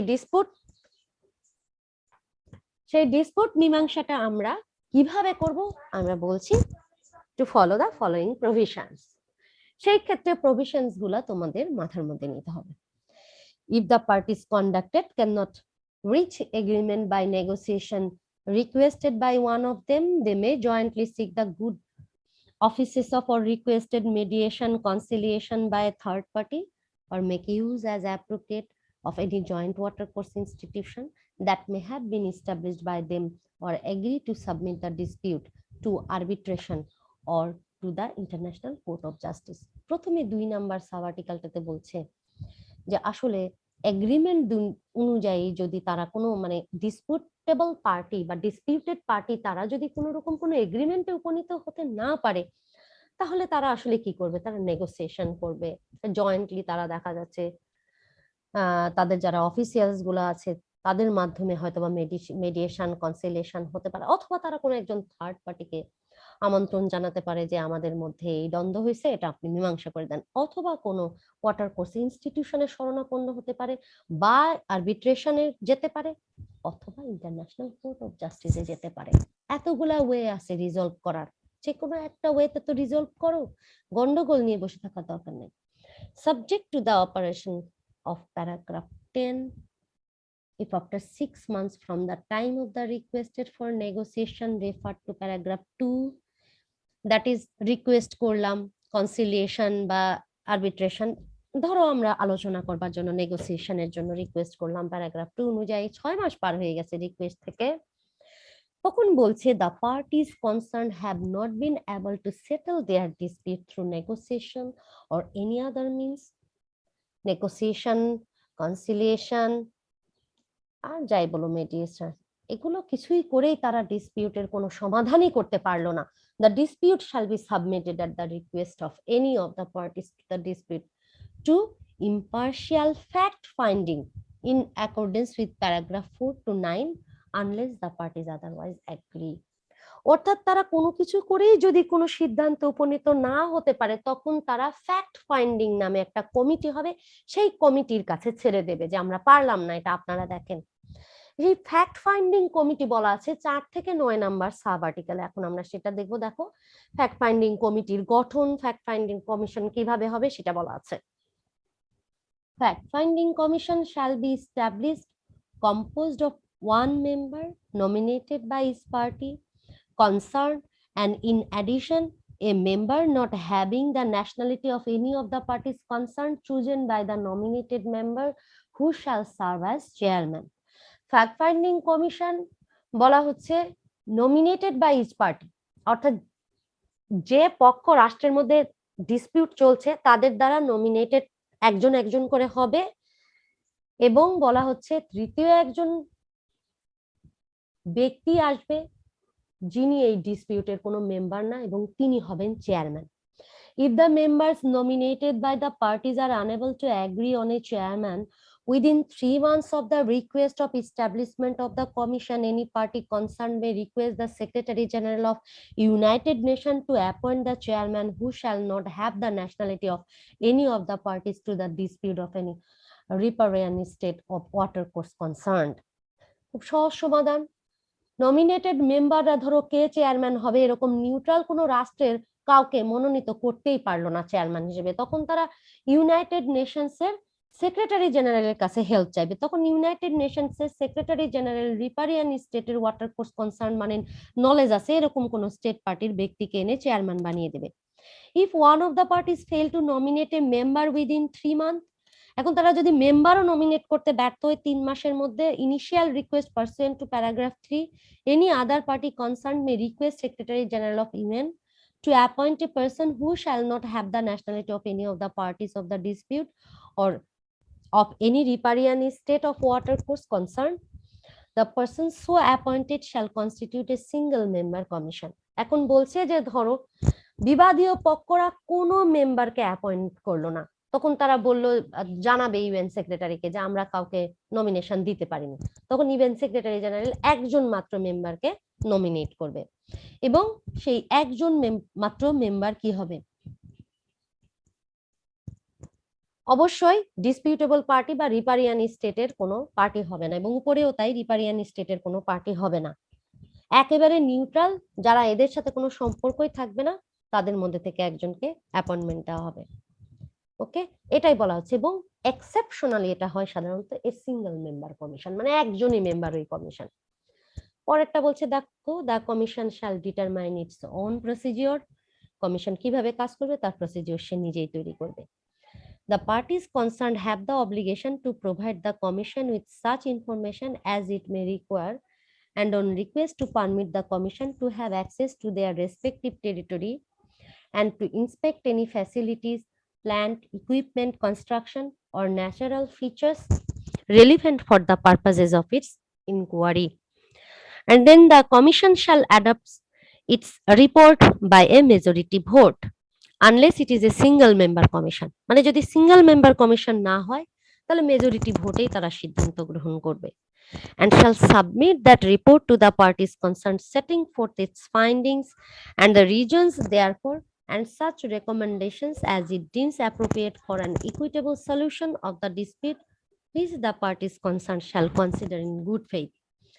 The expense of the commission shall be borne equally by the parties concerned. অর্থাৎ কে খরচ দিবে, এই যে একটা commission হবে, member আসবে, UN নাক গলাবে। সো 4 থেকে 9 পর্যন্ত কিন্তু আমরা একটা কমিশনের গঠন এবং কাজ দেখলাম। ডিসপিউট সেটেলমেন্ট প্রসেসের মধ্যে কিন্তু না, এটা আবার ডিফারেন্ট হলো 4 থেকে 9। আবার একটু ডিসপিউট সেটেলমেন্টে আমরা আসি। when ratifying, 10 থেকে আবার শুরু হচ্ছে দেখো, ratifying, accepting, approving or according to the present convention or any of time thereafter, a party which is not a regional economic integration organization may declare in a written instrument submitted to the depository that in respect of the dispute not resolved in accordance with paragraph 2, it recognizes as compulsory ipso facto and without a special agreement in relation to any party accepting the same obligation. বলছে যে এই কনভেনশনটা রাটিফাই, accept, approve বা অ্যাগ্রিডিং করবার ক্ষেত্রে যে কোনো সময় হোক না কেন,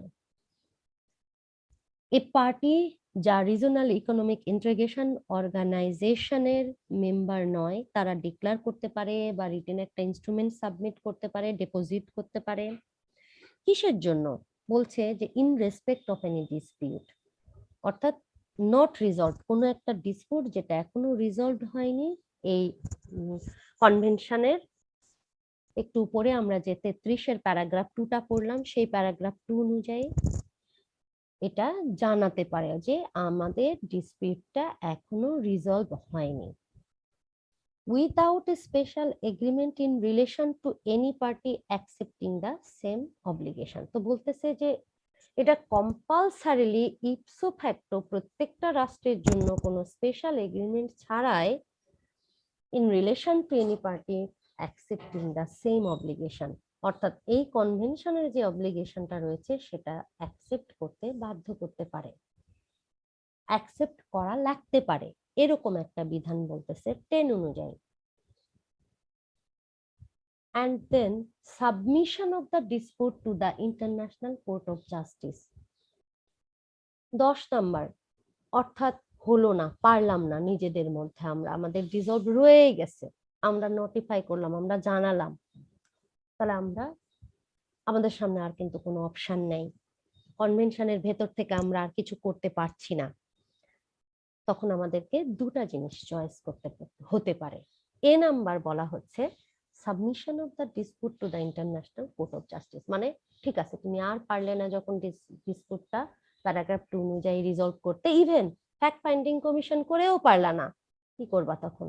আইসিজেতে যাওয়া ছাড়া কি আর উপায় আছে? যাও আইসিজেতে।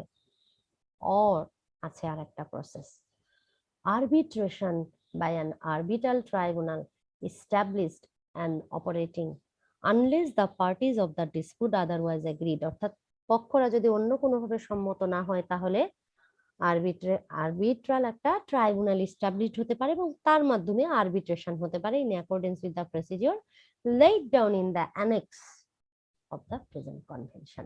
এই জন্য তোমাদেরকে বলেছি যে এই কনভেনশনের আর্টিকেল 1 থেকে শুরু করে অ্যানেক্স J4 পর্যন্ত খুবই গুরুত্বপূর্ণ। এই যে 10 নাম্বার প্যারাগ্রাফটার জন্য আর্টিকেল 33 প্যারাগ্রাফ 10 বলছে যে কিছুতেই তুমি পারলে না সমাধান করতে, তখন তুমি আরবিট্রেশন ট্রাইব্যুনাল গঠন করবে।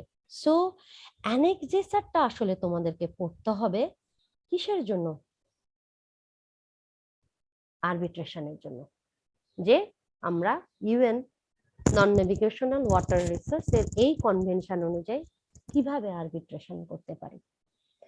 Unless the parties to the dispute otherwise agree, the arbitration pursuant to Article 33 of the Convention shall take place in accordance with Articles 2 to 14 of the present annexes। অর্থাৎ কিছুতেই যদি ডিসপিউটেবল পক্ষরা ডিসপিউট মীমাংসা করতে না পারে, অন্যভাবে তারা যদি কোনো এগ্রিমেন্টও না করে, তারা যদি আরবিট্রেশন করতে চায় 33-10 বি নাম্বার অনুযায়ী, দে শুড ফলো 2 to 14 প্রসিডিওরস। ওকে, এই 2 to 14 এই প্রসিডিওরসটা আমি রোজা থেকে বকবক করছি, তোমরা একটু মনোযোগ দিয়ে শোনো প্লিজ। আমি বকবক করছি, তোমরা শোনো, তোমাদের শোনার জন্য গুরুত্বপূর্ণ। আসলে বলতে হবে, আমি স্কিপ করতে পারছি না, যেগুলো স্কিপ করতে পারবো আমি করে দিয়েছি।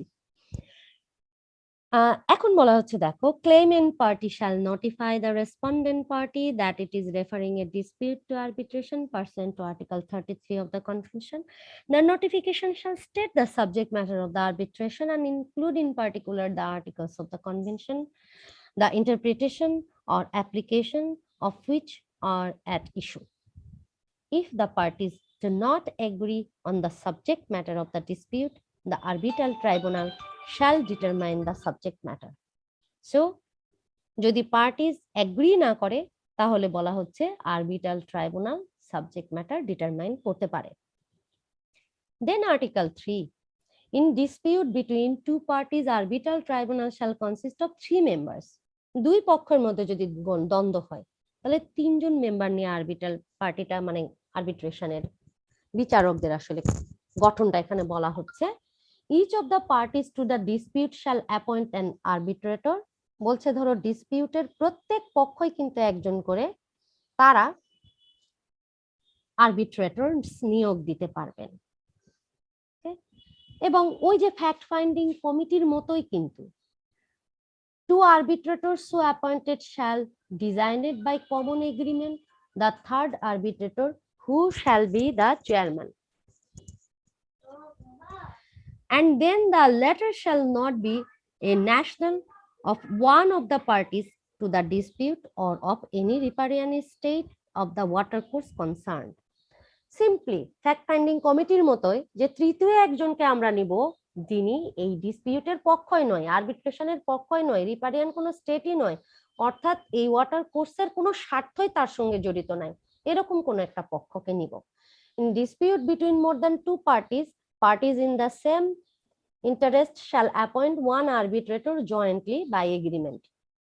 Any vacancy shall be filled in the manner prescribed for the initial appointment, মানে ভ্যাকান্সি হলে আবার কিন্তু সেটা ফিল আপ করা হবে। And then if the chairman of the arbitral tribunal has not been designated within 2 months of the appointment of second arbitrator, president of International Court of Justice shall at the request of a party designate the chairman within a further 2-month period. So arbitral ট্রাইব্যুনালের বলছে যে chairman যদি 2 মাস পর্যন্ত appointment না দেওয়া যায় তাহলে এখানে বলছে যে ইন্টারন্যাশনাল কোর্ট অফ জাস্টিসের যিনি চেয়ারম্যান উনি 2 মাসের জন্য 2 মান্থ পিরিয়ডের জন্য ফার্দার কাজ করতে পারেন as a chairman. If one of the parties of the dispute does not appoint arbitrator within 2 months of receipt of the request, the other party may inform the president of International Court of Justice who shall make the designation within a further 2-month period। যদি একটু recall করতে পারো fact finding কমিটির ক্ষেত্রে এই বিষয়গুলো কাকে জানানো হতো ইউএন জেনারেল সেক্রেটারিকে, তখন ইউএন জেনারেল সেক্রেটারি অ্যাপয়েন্টমেন্ট দিত। আর এই আরবিট্রেশনের ক্ষেত্রে আমরা জানাচ্ছি কাকে, যে আমরা আরবিট্রেটর দিতে পারছি না ইন্টারন্যাশনাল কোর্ট অফ জাস্টিসকে, আমরা প্রেসিডেন্ট নিয়োগ দিতে পারছি না ইন্টারন্যাশনাল কোর্ট অফ জাস্টিসকে আমরা ইনফর্ম করব, তখন তিনি এটার ব্যবস্থা নেবেন। The arbitral tribunal shall render its decision in accordance with the provision of this convention and international law. Unless the parties of the dispute otherwise agree, the arbitral tribunal shall determine its own rules of procedure.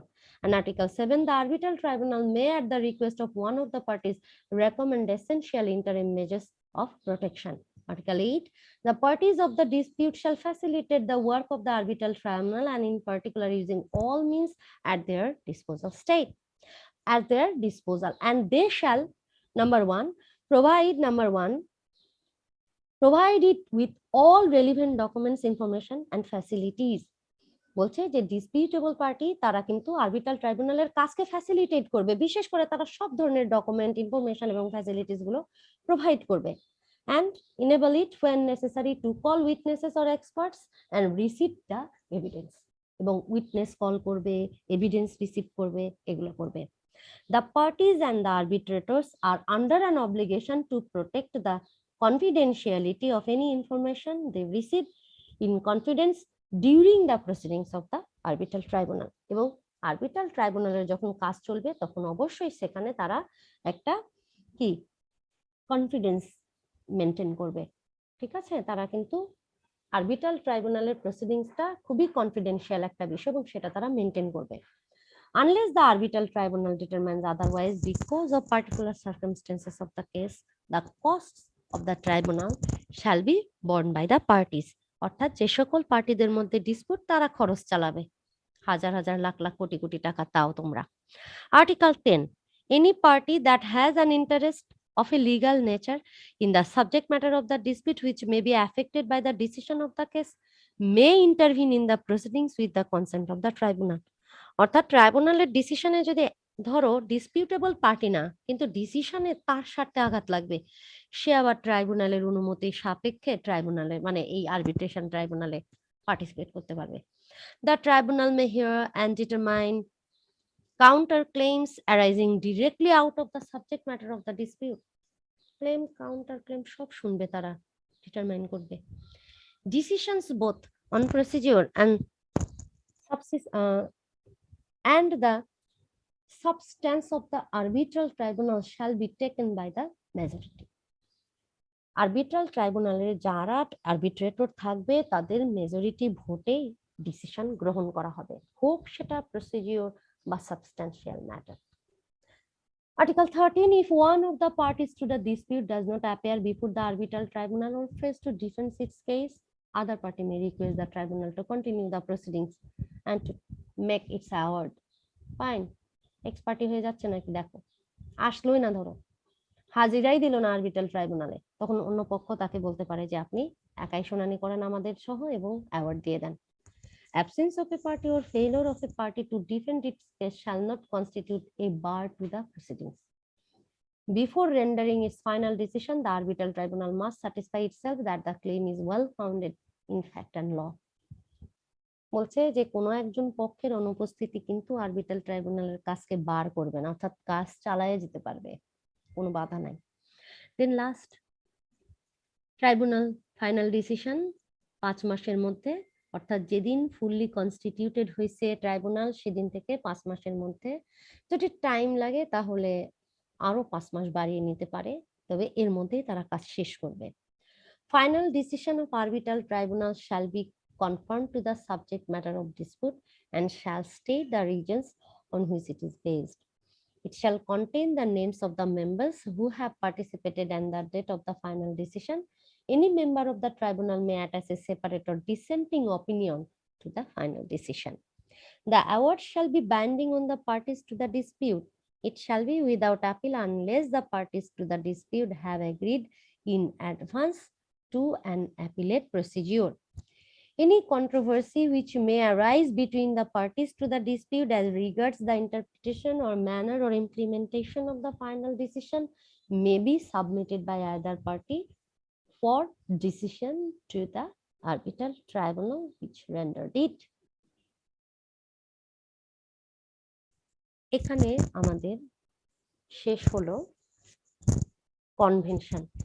এখন যে জিনিসটা শুধু লয়ের ছাত্র হিসেবে শুনেই গেছো আমার government তাদের friendship relation good neighbour lines এর উপরে ভিত্তি করে তারা এটা ডিটারমাইন করেছে, এবং একটা কমন ডিজায়ার ছিল আমাদের এই দুই দেশেরই পিপলদের, যে এই নদী নিয়ে আমাদের যে মানে শেয়ারিং, নদীর পানির, এইটা আমাদের মধ্যে যদি হয় তাহলে নদীটা বেঁচে থাকবে। তো দুই দেশেরই ইফোর্ট ছিল এখানে, এবং তারা একটা ইন্টারিম অ্যারেঞ্জমেন্টকে স্বীকার করে নিয়েছে যে ঠিক আছে, আমরা রেকগনাইজ করছি যে হ্যাঁ এই গাঙ্গেজের পানিটা, গাঙ্গেজ স্ট্রিটের পানিটা আমাদের বন্টনের অ্যারেঞ্জমেন্ট করতে হবে, এবং দুই কান্ট্রিরই পিপলদের মিউচুয়াল ইন্টারেস্ট এখানে রক্ষিত হবে। সো সেই রকম একটা বিবেচনার উপরে ভিত্তি করে একটা ফেয়ার এবং ডিজায়ারেবল সলিউশন নিয়ে এসে এখানে কিছু কন্ডিশনের উপরে ভিত্তি করে গাঙ্গেস ট্রিটিটা সিগনেচার করা হয়। এটা খুবই, আমি বলবো যে একটা মানে কন্ট্রোভার্সিয়াল ইস্যু নিয়ে যখন দুইটা দেশের মধ্যে এগ্রিমেন্ট হয়, এগ্রিমেন্ট হওয়াটাই কিন্তু অনেক বড় একটা positive sign. Now the matter is whether এগ্রিমেন্টটা ঠিক মতো ফুলফিল হচ্ছে কি হচ্ছে না, এইটাও কিন্তু দুই দেশের সম্পর্কের মধ্য দিয়েই এগিয়ে নিয়ে যেতে হবে। মিউচুয়াল এগ্রিমেন্ট অ্যান্ড বেনিফিটের মধ্যে দিয়েই এটাকে চলতে হবে। আদারওয়াইজ মানে এরকম না যে ঠিক আছে আমি যা ইচ্ছা তাই করব, আরেক দেশ যা ইচ্ছা তাই মেনে নেবে, তা নয়। অর্থাৎ আমরা যে একটা এগ্রিমেন্ট করলাম, সেই এগ্রিমেন্টটা আবার যাতে ঠিক মতো পালন করে দুই দেশ, সেই পালন করার বিষয়েও কিন্তু তাদেরকে ভালোভাবে মানে নেগোসিয়েশন করতে হবে। এই নেগোসিয়েশন যদি করতে না পারে তাহলে মুশকিল। Sharing waters versus sharing rivers, Ganges treaty. এখন আমাদের কনফ্লিক্ট, গাঙ্গেস এগ্রিমেন্টটা একটা কনফ্লিক্ট দূর করার জন্যই হয়েছিল। বাংলাদেশের জন্য কিন্তু গঙ্গা এখন একটা ট্রেসিং রিভার হয়ে গেছে।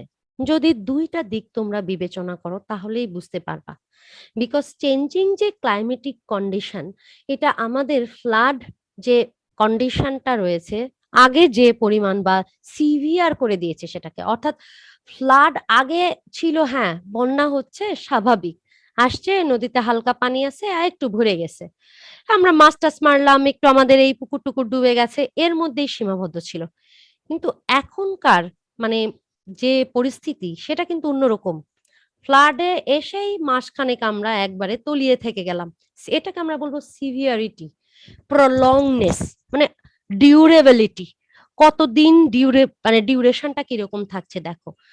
সো ডিউরেশনটা একটা মারাত্মক বিষয়, যে ইয়েস অনেক ডিউরেবল হচ্ছে এখন আমাদের ফ্লাড। প্লাস খরার সময়টা দেখো, খরার সময়ে খুব দ্রুত আমাদের নদী থেকে পানি চলে যাচ্ছে, এবং গাঙ্গেজ যে বেসিনটা রয়েছে মানে বলা যায় যে একেবারে শুষ্ক মৌসুমে একেবারে শুকনো খরা, একবারে ড্রটস অর্থাৎ মরুকরণ, মরুভূমিতে পরিণত হয়ে যাচ্ছে। তাহলে ইন দ্যাট কেস আমরা বলবো যে এই দুইটা দেশের মধ্যে একটা চুক্তি থাকা সত্ত্বেও 97 সালের একটা ভালো কনভেনশন থাকা সত্ত্বেও কিন্তু গাঙ্গেজ এগ্রিমেন্ট 1977 যেটা রয়েছে সেটা আসলে আমাদেরকে খুব একটা বেনিফিট দিতে পারেনি। এখন এই বেনিফিট দিতে না পারার কারণ, এটা বিভিন্ন জায়গাতে বিভিন্ন ভাবে বলা হয়েছে। নাও আমি তোমাদেরকে দেখাইছি যে ইন্ডিয়া এবং বাংলাদেশের মধ্যে গাঙ্গেজ ট্রিটি 77-এরটা, but I have also 96 Ganges water sharing treaty between Bangladesh and India 12 December 1996 সালে 30 বছরের জন্য স্বাক্ষরিত হয়েছে। ওকে, 30 বছরের জন্য। কিন্তু এই ট্রিটি অনুযায়ী বলা হচ্ছে ফারাক্কার যে ওয়াটার ফ্লো রয়েছে, it would be shared base on unique sharing formula, unique sharing ফর্মুলার উপরে ভিত্তি করে between India and Bangladesh during the dry season, এবং সেখানে সময় উল্লেখ করা হয়েছে from January to May, further divided into 10 days cycles, The treaty also sets out the basis through an indicative schedule calculated by the total average historic flow at Farakka between 1949 to 1988 অর্থাৎ 49 সাল থেকে 1988 সাল পর্যন্ত ফারাক্কার average কি flow ছিল সেটার উপরে ভিত্তি করে কিন্তু তারা এই এগ্রিমেন্টটা করেছে। তাহলে এই ট্রিটির মোস্ট নোটেবল কন্ডিশনটা কি? সেটা হচ্ছে each country is guaranteed to receive 35,000 cubic equivalent to 991 meter square of flow in alternate 10-day cycles during the most critical periods between March 11 and May 10th. অর্থাৎ যে সময় বাংলাদেশের শুষ্ক মৌসুমটা বিরাজমান সেই সময় 10 দিন অল্টারনেট করে, তার মানে 35,000 কিউসেক পানি 10 দিন ইন্ডিয়াতে থাকবে, 35,000 কিউসেক পানি 10 দিন বাংলাদেশে থাকবে। এভাবে অল্টারনেট করে যাতে পানিটা ডিস্ট্রিবিউট করা হয়, তারা এই চুক্তিতে উপনীত হয়েছে। এখন এই চুক্তি বাংলাদেশের জন্য বা ইন্ডিয়ার জন্য কতটুকু বেনিফিটেড বা কিভাবে করলে আরো বেনিফিটেড করা যায়, কেনই বা 96 সালের এই চুক্তিটাকে অ্যামেন্ডমেন্ট করে 97 যেহেতু কনভেনশন হলো, সাথে সাথে অ্যামেন্ডমেন্ট করা হলো না সেটা আমরা জানি না, বাট করার দরকার ছিল। ব্রেক নিচ্ছি, আজান হচ্ছে আমার এখানে।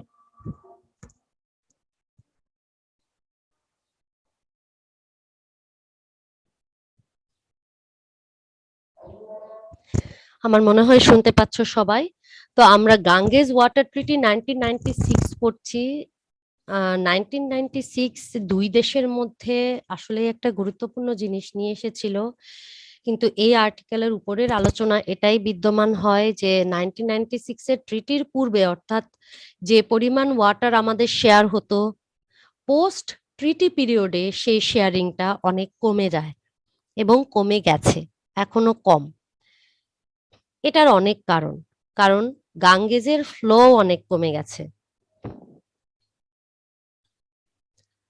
ফ্লোটাও কমে গেছে, ড্রাই পিরিয়ডসটা অনেক লিঙ্গারিং হয়েছে, বৃষ্টিও কমে গেছে, অথবা অতি বৃষ্টি হচ্ছে বা অনাবৃষ্টি, মানে যাই হোক ক্লাইমেট চেঞ্জের একটা বিরূপ প্রভাব পড়ে গেছে।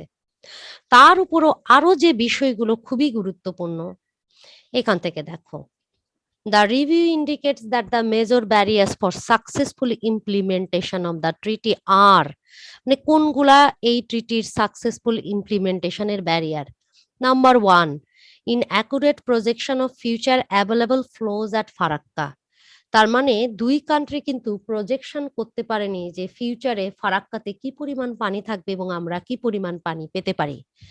Number 2, inappropriate provision of guaranteed flow during critical dry period, অর্থাৎ যে সময়টাতে আমার পানি ডিস্ট্রিবিউশন নিয়ে গন্ডগোল চলছে সেই সেই সময়কালীনে আমরা কি একটা গ্যারান্টিড ফ্লোটা দিতে পারছি না, বা ইনঅ্যাপ্রোপ্রিয়েট প্রভিশন এটা নিয়ে আসে এই ট্রিটির মধ্যে।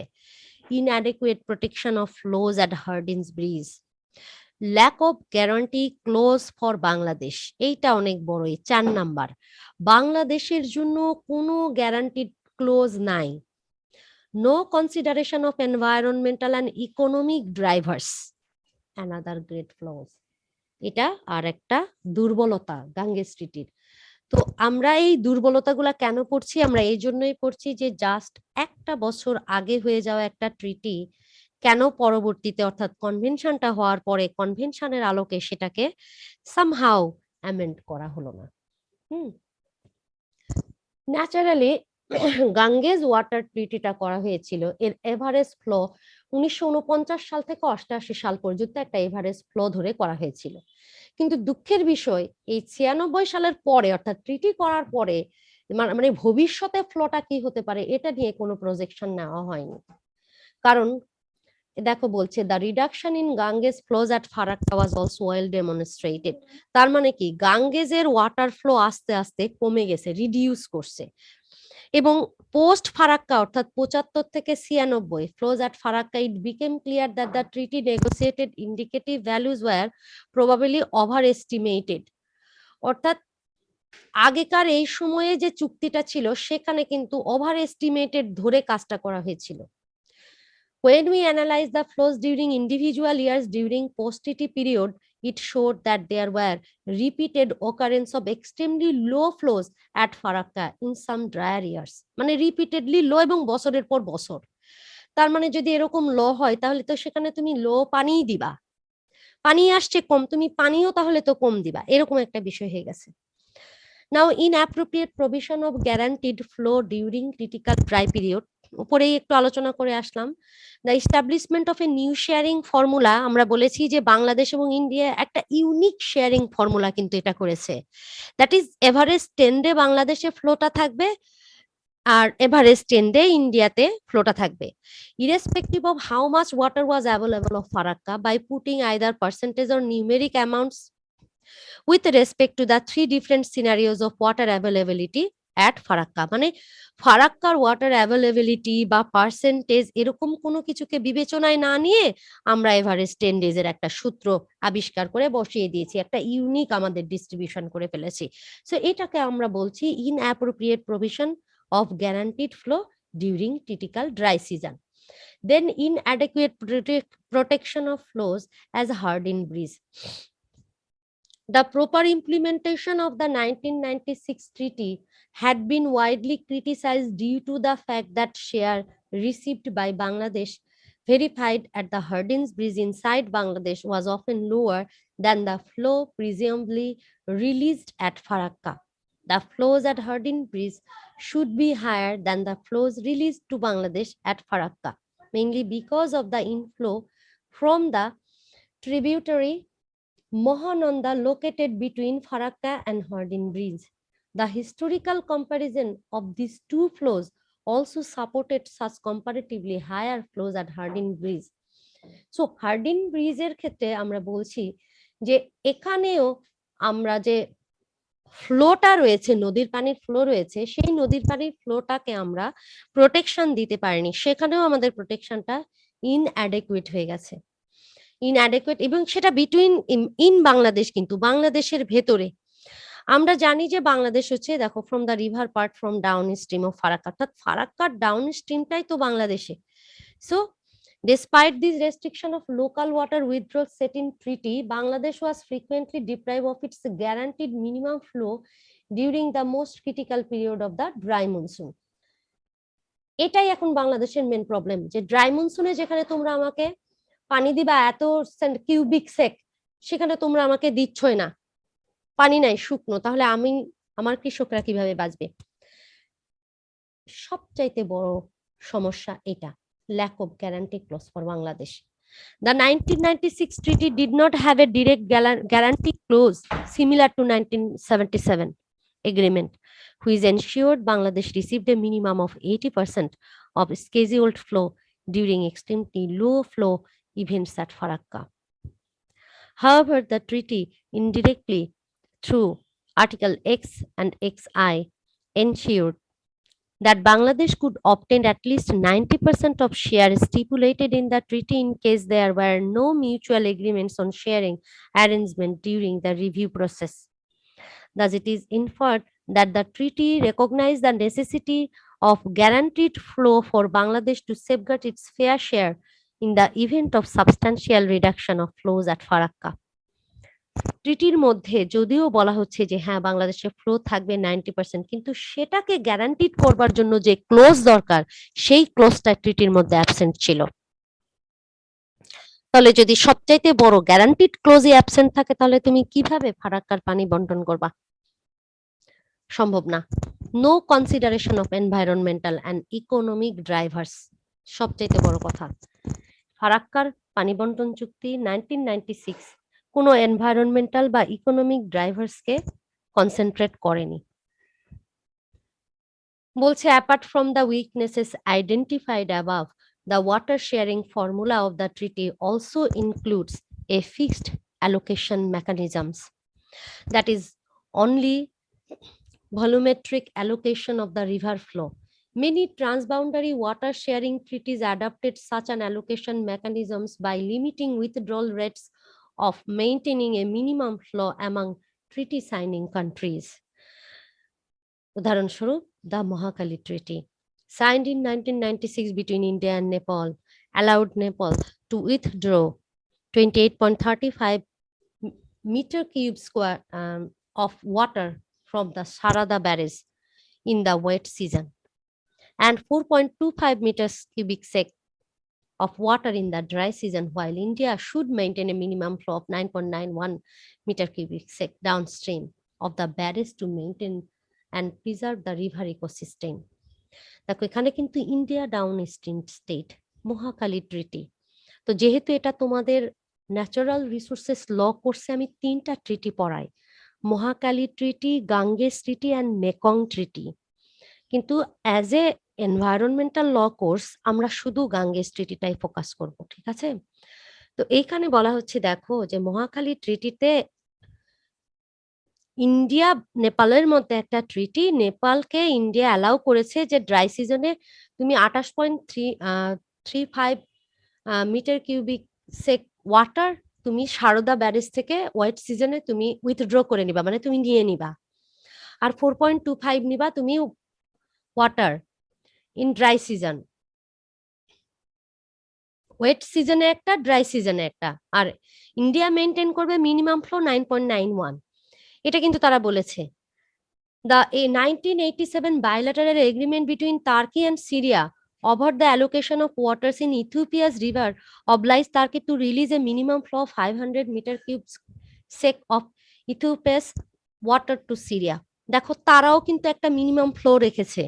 In 1959 agreement signed between Egypt and Sudan established the annual water allocation for 2 downstream riparian steps in the Nile basin and guaranteed 55.5 billion meters cube of water for Egypt and 18.5 billion meter cubic for Sudan. তারা একটা guaranteed water রেখে দিছে যে yes এই water তোমার এই সময় থাকবে। Unlike treaties that allocate water by flow or quantity, the Indus treaty signed in 1960 Indus river নিয়ে ইন্ডিয়া এবং পাকিস্তানের মধ্যে এই ট্রিটি, ঠিক আছে? It divides the Indus river system into eastern and western parts and gives control of 3 eastern rivers Ravi, এরপর হচ্ছে Sutlej and Bias to India and 3 western rivers Indus, Jhelum and Chenab to Pakistan. So তারা 6টা river নিজেদের মধ্যে ভাগ করে নিয়েছে, তার পানি তারা ভাগ করে নিয়েছে।